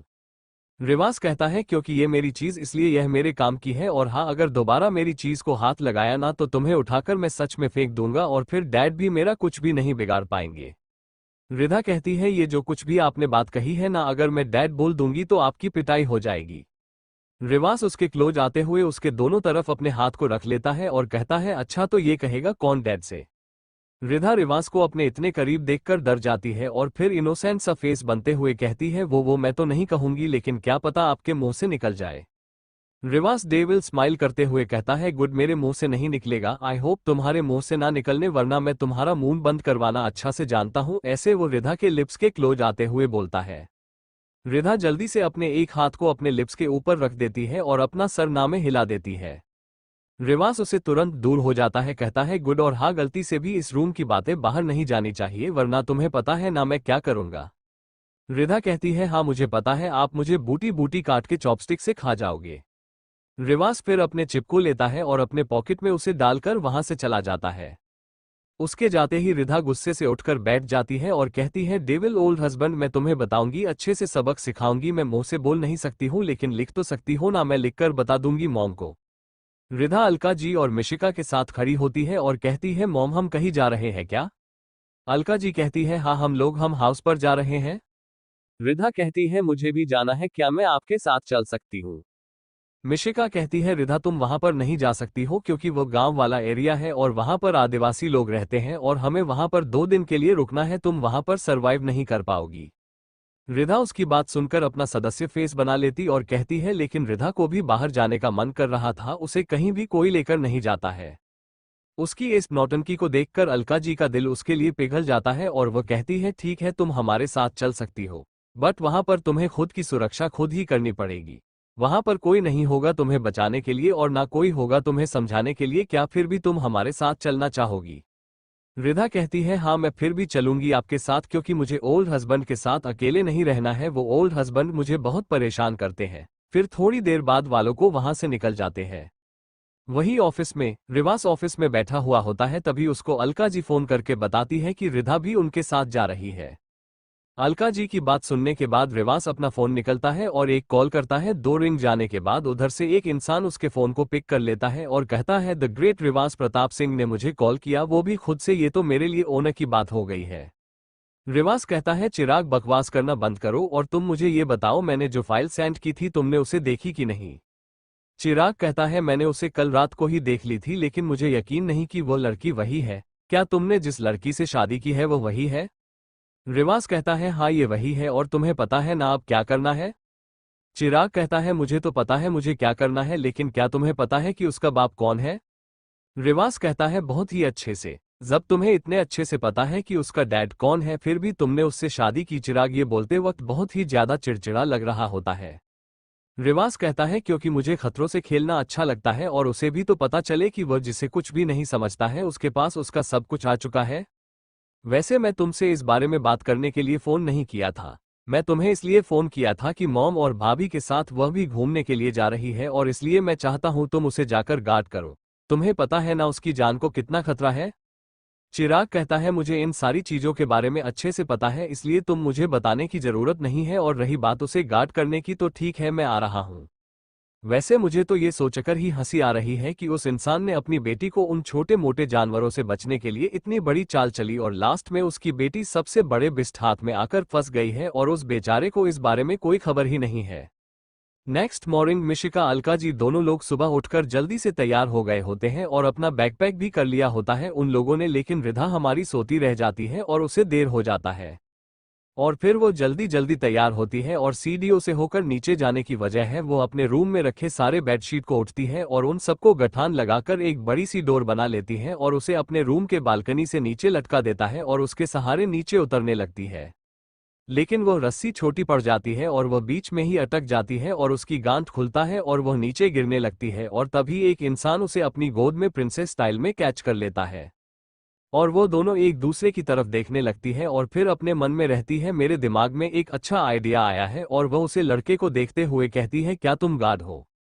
वो लड़का हिचकी चाहते हुए कहता है हाँ रिधा, फिर उसे इंसान का कॉलर पकड़ लेती है और मासूम सी शक्ल बनाते हुए कहती है क्या तुम मुझे डोर तक ले जा सकते हो प्लीज। वो लड़का कहता है क्या। रिधा कहती है मैं ओल्ड हस्बैंड से बच के यहाँ से मॉम के साथ भाग रही हूँ और मुझे गेट तक पैदल जाने में बिल्कुल भी अच्छा नहीं लगेगा, इसलिए क्या तुम मुझे इसी तरह अपने गोद में उठाकर वहां तक ले जाओगे। वो लड़का रिधा को घर कर देखने लगता है, कहता है ये कैसी अजीब लड़की है और ये लड़का कोई और नहीं चिराग होता है। लेकिन फिर वो उसकी बात मानते हुए इस तरह उसे गोद में उठाए उसको कार तक ले जाता है और फिर उसे बड़े ही प्यार से नीचे उतरता है और कार का गेट ओपन करके कहता है अंदर बैठ जाओ। रिधा जब उसकी आवाज सुनती है तो उसे घूर घूर कर देखने लगती है और कहती है मैं क्यों बैठूं कार में, अगर तुमने मेरा किडनैप कर लिया तो। तभी अलका जी कार के अंदर से कहती है वह तुम्हारा किडनैप नहीं करेगा, चलो अंदर बैठ जाओ बच्चा। रिधा उसकी बात सुनकर तुरंत अंदर बैठ जाती है और जाकर उनको अपने गले से लगा लेती और कहती है सॉरी मैं लेट हो गई। अलका जी कहती है चलो कोई बात नहीं अब हम चलते हैं। वही रिवाज चिराग के गोद में रिधा को देख चुका होता है और उसका चेहरा पूरा इस वक्त गुस्से से लाल हो गया होता है और वह अपने मन में कहता है तुम्हारी हिम्मत कैसे हुई किसी अदर मर्द के गोद में जाने की, एक बार तुम वहां से वापस लौट के घर आ जाओ फिर मैं तुम्हें अच्छे से पनिश करूंगा। फिर वो सब लोग अपने डेस्टिनी के लिए निकल जाते हैं। रिधा तो आधे रास्ते में ही सो गई होती है और तभी उनकी कार माउंटेन एरिया में इंटर करती है जिससे कार कभी इधर हो रही होती है कभी उधर हो रही है क्योंकि वहां का रास्ता बिल्कुल भी अच्छा नहीं होता है। और वही रिधा जो गहरी नींद में सो रही होती है, जैसे ही कार में झटका लगता है वो धड़ाम से गिरती है और फिर वो कार जैसे जैसे हिल रही होती है वैसे वैसे रिधा इधर उधर लुढ़क रही होती है। और कुछ टाइम बाद फाइनली वालों अपनी जगह पर पहुंच जाते हैं और फिर अलका जी और मिशिका सबसे पहले घर से बाहर निकलती है और वह रिधा को भी बाहर निकालने के लिए बोलता है। रिधा कार से बाहर निकल जाती है लेकिन उसका सर अभी भी घूम रहा होता है। वही उन सब के स्वागत के लिए वहां पे बहुत सारे लोग खड़े होते हैं और वह लोग जैसे ही रिधा को देखते हैं तो देखते ही रह जाते हैं और कहते हैं क्या ये है प्रताप खानदान की नई बहू, ये तो बहुत ही खूबसूरत है, इतनी खूबसूरत लड़की हमने तो आज से पहले कभी देखी ही नहीं है। तभी मिशिका रिधा के पास जाती है और कहती है रिधा तुम्हारी ऐसी हालत कैसे हो गई। रिधा बच्चों जैसा मुंह बनाते हुए कहती है क्योंकि मुझे इस तरह से कहीं जाने की आदत नहीं है और मैं पहली बार कर में बैठी थी। मिशिका उसकी बात सुनकर एकदम से हैरान हो जाती है और कहती है रिधा पता नहीं है तुम क्या बोल रही हो, क्या तुम बहुत ही गरीब परिवार से आती हो, तुम्हारे घर कार नहीं था। रिधा कहती है नहीं नहीं मेरे घर बहुत सारे कारें हैं, वो भी बहुत महंगी महंगी, लेकिन मैं उन्हें बैठी नहीं हूँ क्योंकि मैं कभी घर से बाहर जाती नहीं हूँ। अलका जी कहती है बाहर नहीं जाती हूँ मतलब तुमने अपने शहर के अलावा कहीं और नहीं गई हो। रिधा कहती है मैं तो घर से ही बाहर नहीं जाती हूँ, जब मैं 5 साल की थी तब मेरा किडनैप हो गया था। तब मेरे डैड बहुत ज्यादा डर गए थे और उसके बाद उन्होंने मुझे कभी भी घर से बाहर नहीं जाने दिया। और मुझे तो ये भी नहीं पता है मैं मुंबई कैसे आ गई, क्योंकि मुझे जहां तक याद है मैं रात को सो रही थी और जब मेरी नींद खुली तो मैं अपने आप को एक अनजान सी जगह पर पाया, वो भी बहुत सारे लोगों के बीच। दोनों को देखकर बहुत ही ज्यादा डर गई थी और रोने लगी थी और तभी मुझे ईवान मिला। उसने मुझे खाना खिलाया और अपने साथ घर भी ले आया और वह मेरा दोस्त भी बन गया। मिशिका कहती है, अच्छा है, तो क्या तुम मुझे बताओ कि तुम किस फैमिली से बिलोंग करती हो, तुम्हें डैड का नाम क्या है। रिधा उसको फॉलो में बताने ही वाली होती है कि तभी बीच में चिराग आ जाता है और कहता है, मुझे लगता है ये सारी बातें हमें बात के लिए छोड़ देना चाहिए, अभी हमें इन लोगों पर ध्यान देना चाहिए। उसकी इस बात को सुनकर उन सब का ध्यान भी बच जाता है, जिसे देखकर चिराग एक लंबी गहरी सांस लेता है और कहता है, चलो बच गए, नहीं तो ये लड़की अभी सब कुछ बात नहीं वाली थी। और फिर वो पुरानी बातों को याद करते हुए कहता है, यह वही लड़की है जिसे स्पेशली एक इंसान बात करने के लिए चाहिए होता है, तो एक इंसान उसको वॉक करवाने के लिए चाहिए होता है, तो एक इंसान उसे खाना खिलाने के लिए।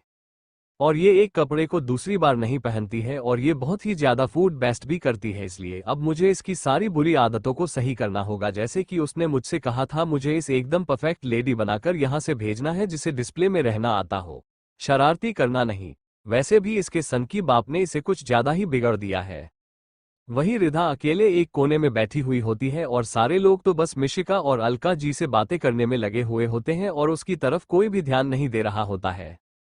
और तभी उसको तितली नजर आती है और वो उसे तितली के पीछे भागने लगती है और फिर लास्ट में उसे तितली को पकड़ लेती है और एकदम से खुश हो जाती है और कहती है, क्या तुम मेरे दोस्त बनोगी, क्योंकि मैं भी ना बिल्कुल तुम्हारी तरह ही हूँ, जैसे तुम कैटरपिलर से इतनी बनकर बाहर निकली हो इस दुनिया को देखने के लिए, उसी तरह मैं भी पहली बार घर से बाहर निकली हूँ इस दुनिया को देखने के लिए। थोड़ी देर बाद अलका जी और मिशिका रिधा को एक बड़े से ग्राउंड एरिया को दिखाते हुए कहती हैं, यहाँ पर हमारे फैमिली के बॉडीगार्ड ट्रेनिंग करते हैं, जो बॉडीगार्ड टॉप 10 बॉडीगार्ड में से आता है उन्हें हमारे फैमिली में भेज दिया जाता है हमें प्रोटेक्ट करने के लिए। यहाँ पर जितने भी छोटे कहाँ हैं उन सारे गांव के लोग यहाँ पर आकर ट्रेनिंग करते हैं, क्योंकि उनके पास किसी रिच फैमिली का बॉडीगार्ड बनने के अलावा कोई और ऑप्शन नहीं होता है। यहाँ पर तुम्हें मेल और फीमेल दोनों बॉडीगार्ड मिल जाएंगे और इन सारे बॉडीगार्ड का कैप्टन चिराग है, जो सारे लोगों पर रूल करता है, उसकी सारी बातें इन लोगों को माननी पड़ती है। एयर तभी वहां पर लाइन से 8 लोग आकर खड़े हो जाते हैं। मिशिका उन सबसे रिधा को मिलवाते हुए कहती है, यह अतुल है और यह यहाँ का कुक है, ये सारे लोगों के लिए कुकिंग करता है। और यह अमन है और यह यहाँ का ट्रेनिंग इंचार्ज है और यह प्रिया है और यह इन लोगों के सारे खर्चे वगैरह देखती है। और फिर वह ऐसे ही करके सबसे रिधा को मिलता देती है। रिधा भी सब की तरह बहुत ही प्यार से देखते हैं और उन सबको हाय बोलती है और फिर मिशिका की तरफ देखते हुए कहती है, तो क्या अब हम लोग यहाँ पर रहने वाले हैं। मिशिका मुस्कुराते हुए कहती है, नहीं, हम लोग यहाँ पर रहने नहीं आ रहे हैं, बस 1-2 दिन के लिए घूमने के लिए आए हैं, क्योंकि यहाँ पर सिर्फ ट्रेनिंग कैंप है और चारों तरफ बड़े बड़े पहाड़ है, जंगल है, इसलिए यहाँ पर आकर बहुत ही ज्यादा अच्छा लगता है और शांति मिलते, इसलिए हर 3 महीने बाद हम और मॉम यहाँ पर आ जाते हैं। और हाँ, यहाँ पर बड़ा छोटा नहीं है, सब कोई बराबर है और इसलिए सबको अपने काम खुद से करने पड़ते हैं, वो कपड़े धोने हो या अपने खाए हुए बर्तन धोने हो, अपने खाने के लिए इन जंगलों से शिकार करना हो या फिर फल तोड़ना हो। यहाँ के लोग कुछ भी सिटी से लेकर नहीं आते हैं, सब कुछ वह लोग खुद उगते हैं, इसलिए यहाँ पर कोई बड़ा मार्केट भी नहीं है, बस एक छोटा सा मार्केट लगता है जहाँ से कपड़े वगैरह और घर की जरूरत है की चीज ले सकते हैं। कहाँ पर एकदम सिंपल और सोबर लाइफ है। भले मैं यहाँ पर आने के बाद धूप में काम करने की वजह से थोड़ी सी कली हो जाती हूँ, लेकिन सच में यहाँ पर रहने में बहुत मजा आता है, देखना तुम्हें भी बहुत अच्छा लगेगा। रिधा इधर उधर घूमकर उछल कूद कर रही होती है और तभी उसके पैर के नीचे एक बड़ा सा कंकड़ आ जाता है, जिससे वो आगे की तरफ गिरने लगती है। लेकिन तभी चिराग आकर उसको कर लेता है और उसे एक आटे की बोरी की तरह टांग लेती है और कहता है, तुम इधर उधर घूमना बंद करो। वो अभी इतना बोल ही होता है कि वो एकदम से उसके बगल में से निकलकर एक कुत्ते के पास चली जाती है और उसके सामने बैठकर उसे बड़ी ध्यान से देखने लगती है। तभी चिराग उसके पास जाता है और वापस से उसे उसी तरह से तंग लेता है और कहता है, क्या तुमने आज से पहले कभी कुत्ता नहीं देखा। रिधा मासूम सी शक्ल बनाते हुए कहती है, मैंने देखा है, लेकिन मैं देखा है रियल में आज मैं पहली बार देख रही हूँ। वही कोई था जो रिधा को एकदम गुस्से में देख रहा था और वह कोई और नहीं प्रिया थी, क्योंकि वो चिराग को लाइक करती थी और उसे चिराग का किसी लड़की का इस तरह से ध्यान रखना बिल्कुल भी अच्छा नहीं लग रहा था। तभी चिराग रिधा को प्रिया के सामने लाकर खड़ा कर देता है, कहता है, तुमने प्रिया से पहले तो मिल लिया है, तो अब से यही तुम्हारा ध्यान रखिए, तुम्हें इसके साथ ही रहना है। दूसरे दिन चिराग अपने हाथ में एक लिस्ट लेकर खड़ा होता है और एक लाइन से खड़े होते हैं और उसे लाइन में रिधा भी होती है। चिराग कहता है, सबके वक्त शेड्यूल पहले की तरह ही होंगे और रिधा तुम खाने से खेलना बंद करो और आज से तुम्हारा काम यह है कि तुम अतुल के साथ मिलकर कुकिंग में उसकी हेल्प करोगी। रिधा कहती है, रिधा को तो खाना बनाना आता ही नहीं है। चिराग कहता है तुम्हें वहां पर जाकर कुकिंग नहीं करनी है, बस उसे असिस्ट करना है और यह काम तो बहुत ही आसान है, तुम आराम से कर लोगी। रिधा अपनी तरफ उंगली पॉइंट करते हुए कहती है क्या मैं काम करूंगी। चिराग कहता है हाँ, तुम यहाँ पर जब तक रहोगी तुम्हें काम करना पड़ेगा, तभी तुम्हें खाने को मिलेगा। रिधा उसकी बात सुनकर एकदम से अपनी जगह से खड़ी हो जाती है और फिर खुश होकर कहती है वाओ, अब मैं भी काम करूंगी। उसकी एक्साइटमेंट देखकर सारे लोग कंफ्यूज हो जाते हैं और सब अपने मन में यही सोच रहे होते हैं कि काम करने के लिए कौन इतना खुश होता है। फिर अतुल रिधा को सब्जी की टोकरियां दिखाते हुए कहता है इसे किचन तक पहुंचने में मेरी हेल्प करो। रिधा फिर एक छोटे से सब्जी की टोकरी उठा लेती है और उछाल उछाल के जा रही होती है और कह रही होती है मैं हेल्प कर सकती हूँ, मैं हेल्प कर सकती हूँ। तभी उसके सामने प्रिया आ जाती है और कहती है एक सेकंड रुको, वैसे क्या मैं तुम्हें याद भी हूँ। रिधा एक बड़ी सी स्माइल के साथ कहती है हाँ तुम मुझे याद हो, तुम प्रिया हो ना। प्रिया चीखते हुए कहती है नहीं, मेरा नाम प्रिया है। लेकिन फिर वह गहरी सांस लेते हुए अपने मन में कहती है मुझे खुद को इसके सामने एम्ब्रेस नहीं करना है और इसको काम करना पसंद है ना, तो मैं इसको बहुत ही ज्यादा मुश्किल काम दूंगी जो इसके लिए करना काफी मुश्किल होगा और फिर जल्दी इसकी यह खुशी गायब हो जाएगी। और फिर वह रिधा की तरफ दिखती है और स्माइल करती है और कहती है इस टोकरी को यहीं नीचे रख दो क्योंकि मेरे पास तुम्हारे लिए एक और काम है और तुम मुझे मना नहीं कर सकती हो क्योंकि मैं इंचार्ज यहाँ के सारे कामों को देखने के लिए, और इसलिए अब से तुम वही करोगी जो मैं चाहूंगी। और मैं तुम्हें काम देती हूँ कि तुम जाकर एक बाल्टी पानी लेकर आओ, वह भी बाहर से। रिधा उसकी बात सुनकर एकदम से वहां से भाग जाती है। प्रिया अपने अगल बगल देखते हुए कहती है अब ये कहाँ चली गई। तभी उसकी नजर रिधा पर जाती है जो गुनगुनाते हुए जा रही होती है मैं पानी ला सकती हूँ, मैं पानी ला सकती हूँ। प्रिया उसको देख एकदम से सदमे में चली जाती है और कहती है आखिर इस लड़की के साथ प्रॉब्लम क्या है। और फिर वह रिधा के पीछे पीछे चलते हुए चलने लगती है और अपने मन में कहती है हाँ हाँ, तुम्हें जितना खुश होना हो लो, लेकिन जब मेरा प्लान कामयाब होगा तुम लोग हंसने के काबिल नहीं रहोगे। वही रिधा एक छोटे से बाल्टी में पानी लेकर जा रही होती है और तभी उस बाल्टी में से पानी उछलता है और रिधा का पैर उस पर पड़ता है और उसका पैर फिसल जाता है और वहीं पर वह गिर जाती है और वह बाल्टी ऊपर उड़ता हुआ आकर उसके सर के ऊपर गिर जाता है और उसका सर उसी के अंदर फंस जाता है, जिसके चलते रिधा को कुछ भी नहीं दिखाई दे रहा होता है और वो इधर उधर चलते हुए भागने लगती है, जिसके चलते वो कभी किसी चीज से टकराती है तो कभी किसी चीज से टकराती है। वो कभी बुक सेल्फ से टकरा जाती है तो कभी महंगे एंटी पीस से तो कभी वहां पर रखे हुए बहुत ही सुंदर सुंदर मूर्तियां से। और प्रिया उसके पीछे घूम घूम कर हर एक चीज को रोकने की कोशिश कर रही होती है, कभी वह किसी चीज को अपने पीठ से तो कभी किसी को अपने पैरों से, किसी को अपने हाथ से रोकती है। वो इसी तरह से काफी सामानों को गिरकर टूटने से बचा लेती है, लेकिन लास्ट तक आते आते वो बहुत ही ज्यादा थक गई होती है, उसका पूरा होलिया बिगड़ चुका होता है। और तभी रिधा सामने दीवार से टकराती है और उसके सर से वो बाल्टी निकालकर दूर जा गिरता है। रिधा उस गिरते हुए बाल्टी को देखती है और फिर अपने एक हाथ से अपने सर पर आए हुए पसीने को साफ करती है और तभी उसकी नजर एक मूर्ति पर जाती है जो गिरकर टूट गई होती है, जिसे देखने के बाद वह अपने अगल बगल देखी है और जल्दी से एक कपड़ा उठाकर उसे मूर्ति को ढक देती है।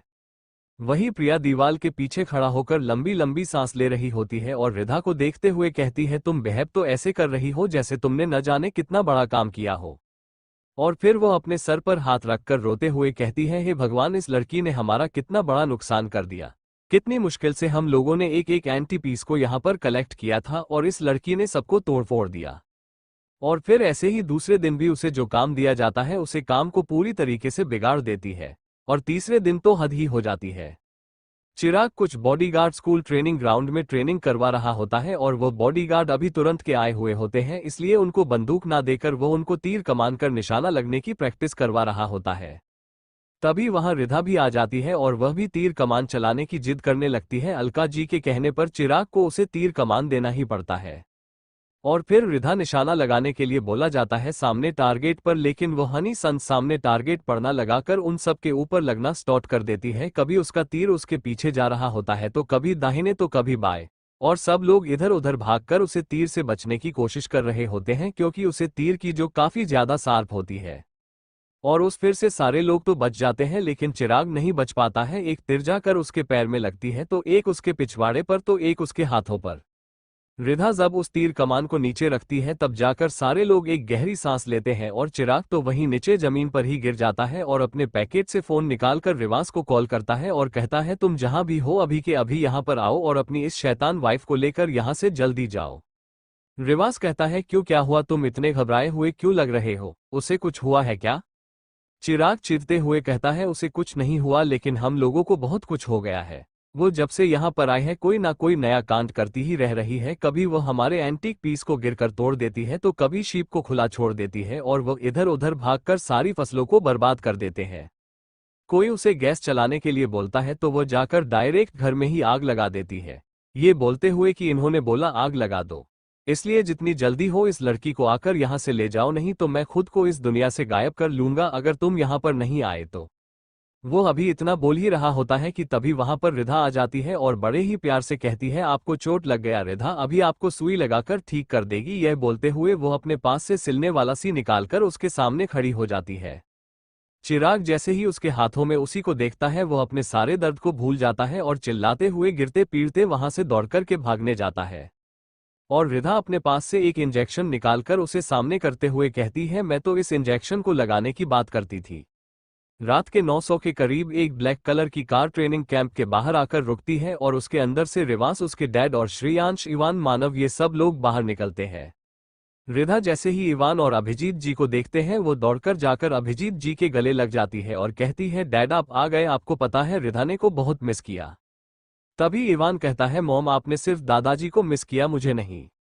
रिधा उसकी बात सुनकर मुंह बना लेती और कहती है मैंने तुमसे बोला था ना मुझे मॉम नहीं बोलना। रिधा मॉम नहीं है, रिधा रिधा है।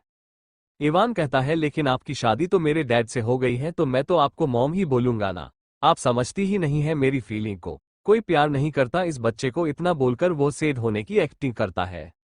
रिधा जब उसके फेशियल एक्सप्रेशन को देखते हैं तो दौड़कर उसके पास आ जाती है और उसका अपने गले से लगाते हुए कहती है तुम सैड नहीं हो, मम्मा तुमको बहुत प्यार करती है।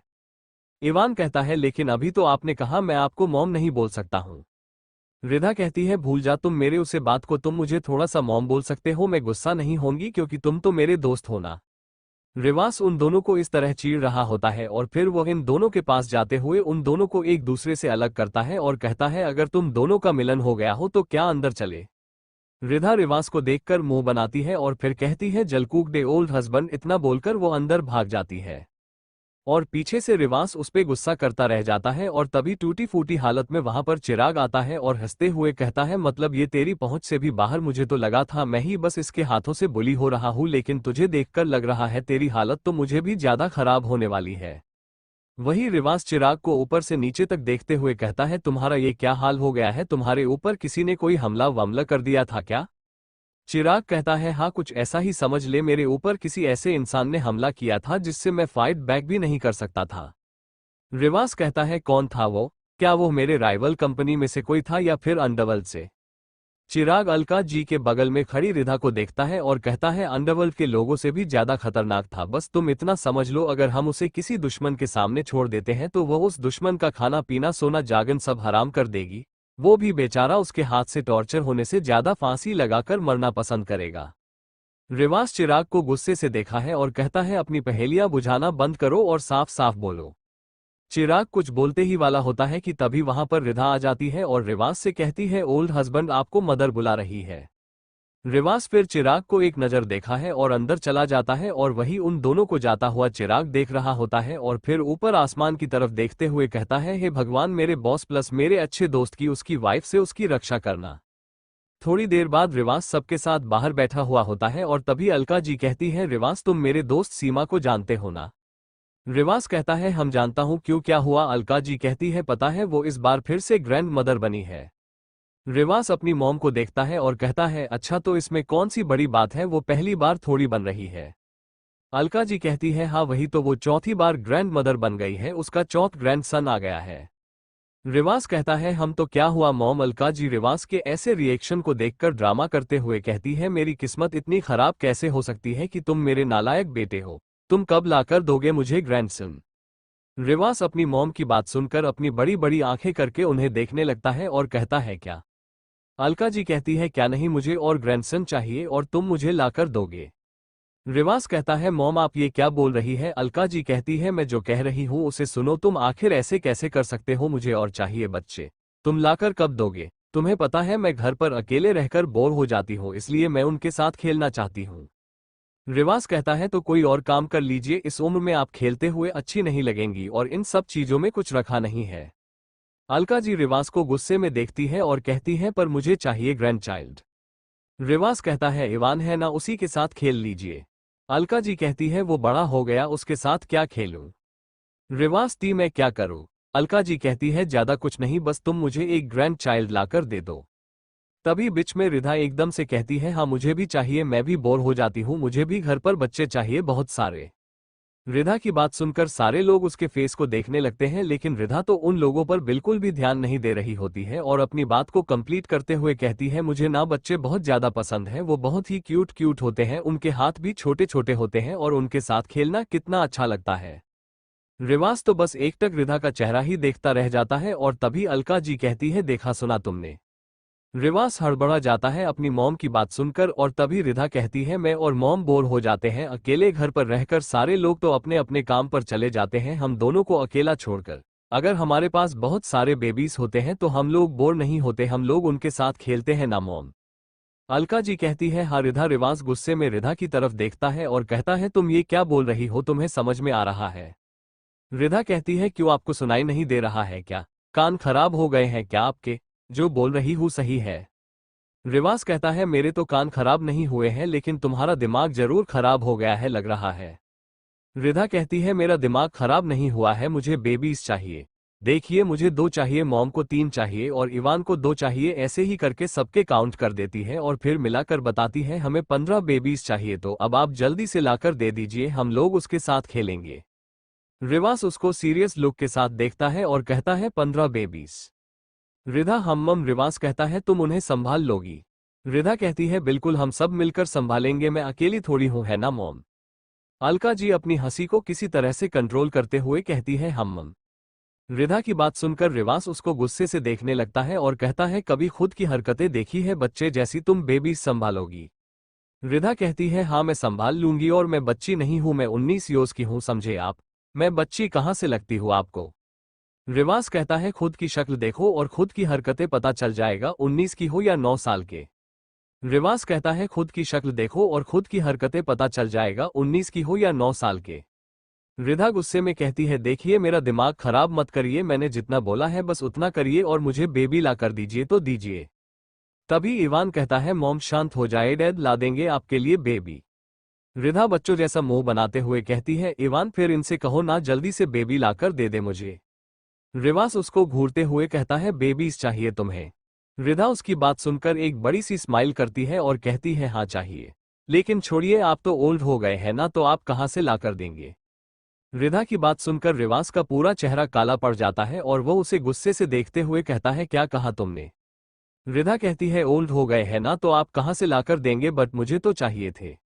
इवान कहता है मॉम आप ऐसे रोने जैसा मुंह मत बनाओ, बस अब थोड़ा सा रुको तो डैड आपके बेबीज लाकर दे देंगे, लेकिन उसके लिए आपको थोड़ा सा रुकना पड़ेगा। रिधा कहती है नहीं मुझे नहीं रुकना, मुझे अभी चाहिए अभी चाहिए अभी चाहिए, ऐसे करके जिद करती है। रिवाज अपने गुस्से पर काबू करते हुए कहता है ओके मतलब तुम्हें अभी चाहिए बेबीज। रिधा कहती है हाँ मुझे तो अभी चाहिए। रिवाज फिर रिधा का हाथ पकड़ता है और कहता है चलो फिर। रिधा कहती है लेकिन कहा। रिवाज जबरदस्ती का स्माइल करते हुए कहता है बेबीज लेने। रिधा उसकी बात सुनकर खुश हो जाती है और कहती है हाँ सच में। वही जब सारे लोग रिवाज की बातों का मतलब समझते हैं तो उनका फेस शर्म के मारे रेड हो जाता है। रिवाज फिर रिधा का हाथ पकड़ता है और उठ जाता है और वही रिधा एक्साइटेड होकर कहती है हाँ हाँ जल्दी चलिए, फिर मुझे बहुत सारे बेबीज लाकर दीजिएगा। रिवाज फिर रिधा का हाथ पकड़कर बेडरूम की तरफ ले जाने लगता है, वही सब लोग रिवाज को ऐसा करता देखकर शॉक हो जाते हैं, उनका मुंह खुला का खुला रह जाता है। अलका जी अभिजीत जी को कोहनी मरते हुए कहती है ये आपका बेटा इतना बेशर्म कैसे हो सकता है। अभिजीत जी उनको घूर कर देखते हैं और कहते हैं अभी तक तो वह तुम्हारा बेटा था, जब उसने अपना रंग दिखाया तो मेरा बेटा बन गया। अलका जी कहती है पहले मुझे लगता था कि वह मेरा बेटा है, लेकिन आज जो उसने हरकत की है ना, इससे मुझे आज पूरा यकीन हो गया है कि वह पूरा का पूरा आपके ऊपर गया है और आपका ही बेटा है, क्योंकि ऐसी बेशर्मी तो सिर्फ आप ही कर सकते हैं। वही रिधा जब देखती है रिवास उसको कहीं और ले जा रहा है तो उसके हाथ को पकड़ लेती है और कहती है अरे आप मुझे उधर कहाँ ले जा रहे हैं, उधर तो हमारा रूम है, वहां थोड़ी बेबीज है, बेबीज तो बाहर से आएंगे ना। रिवास कहता है नहीं बेबीज रूम में ही आएंगे रिधा। रिधा कहती है रूम में कैसे आएंगे, आप झूठ बोल रहे हैं ना, आप मुझे बेवकूफ बना रहे हैं, लेकिन मैं बेवकूफ नहीं बनूंगी समझे आप। इसलिए मेरे साथ बाहर चलिए और बेबीज लेकर आइए। रिवाज कहता है रिधा उधर ही चलो, उधर ही बेबी मिलेगा, बाहर बेबी नहीं मिलेगा। फिर वह रिधा का हाथ टाइटली पकड़ लेता है और उसे जबरदस्ती रूम की तरफ लेकर जाने लगता है। रिधा कहती है आप मुझे वहां कहाँ ले जा रहे हो, आप मुझे मारना चाहते हैं क्या। इतना बोलकर वो जल्दी से रिवाज के हाथ से अपने हाथों को छुड़ा लेती है और दौड़कर अलका जी के पीछे खड़ी हो जाती है और कहती है देखा आपने, मैंने बेबीज मांगा तो यह मुझे मारने के लिए लेकर जा रहे हैं रूम में, देखा ना मॉम।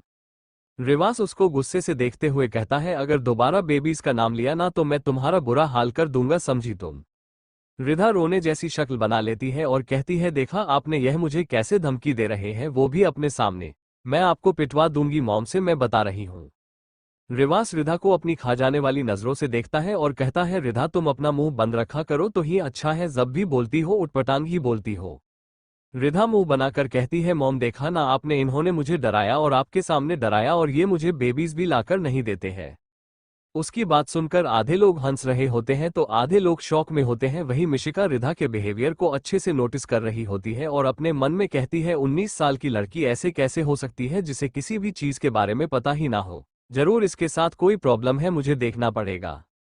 वही रिवास अलका जी के पास जाता है और अपना हाथ आगे बढ़कर रिधा को उनके पीछे से निकलने की कोशिश करता है, लेकिन तभी अलका जी उसको एक थप्पड़ लगा देती है और कहती है तुम बेशर्म लड़के, तुम्हारे अंदर कोई शर्म वम है कि नहीं, तुम अपने बड़ों के सामने ऐसे कैसे कर सकते हो। रिवास अपनी मॉम को घूर कर देखता है और कहता है वो आप ही थी ना जो ग्रैंड चाइल्ड के लिए जिद कर रही थी, अब मैं आपकी विश पूरी करने जा रहा हूं तो आप मुझे ही मार रहे हो। उसकी बातें सुनकर अलका जी एकदम से शॉक हो जाती है और कहती है तुम मेरे ही बेटे हो ना या कोई और हो, मतलब जो लड़का लड़कियों से 10 फीट की दूरी बनाकर रहता है वो आज ऐसी बातें कर रहा है। रिवास अपनी मॉम को गुस्से से देखता है और कहता है अब से आप ना ग्रैंड चाइल्ड की बातें करना भी मत मेरे सामने, नहीं तो मैं आपकी इस प्यारी बहू का ना जीना हराम कर दूंगा और आपको पता है ना मैं ऐसा कर सकता हूँ। Thanks for watching, subscribe for more amazing stories.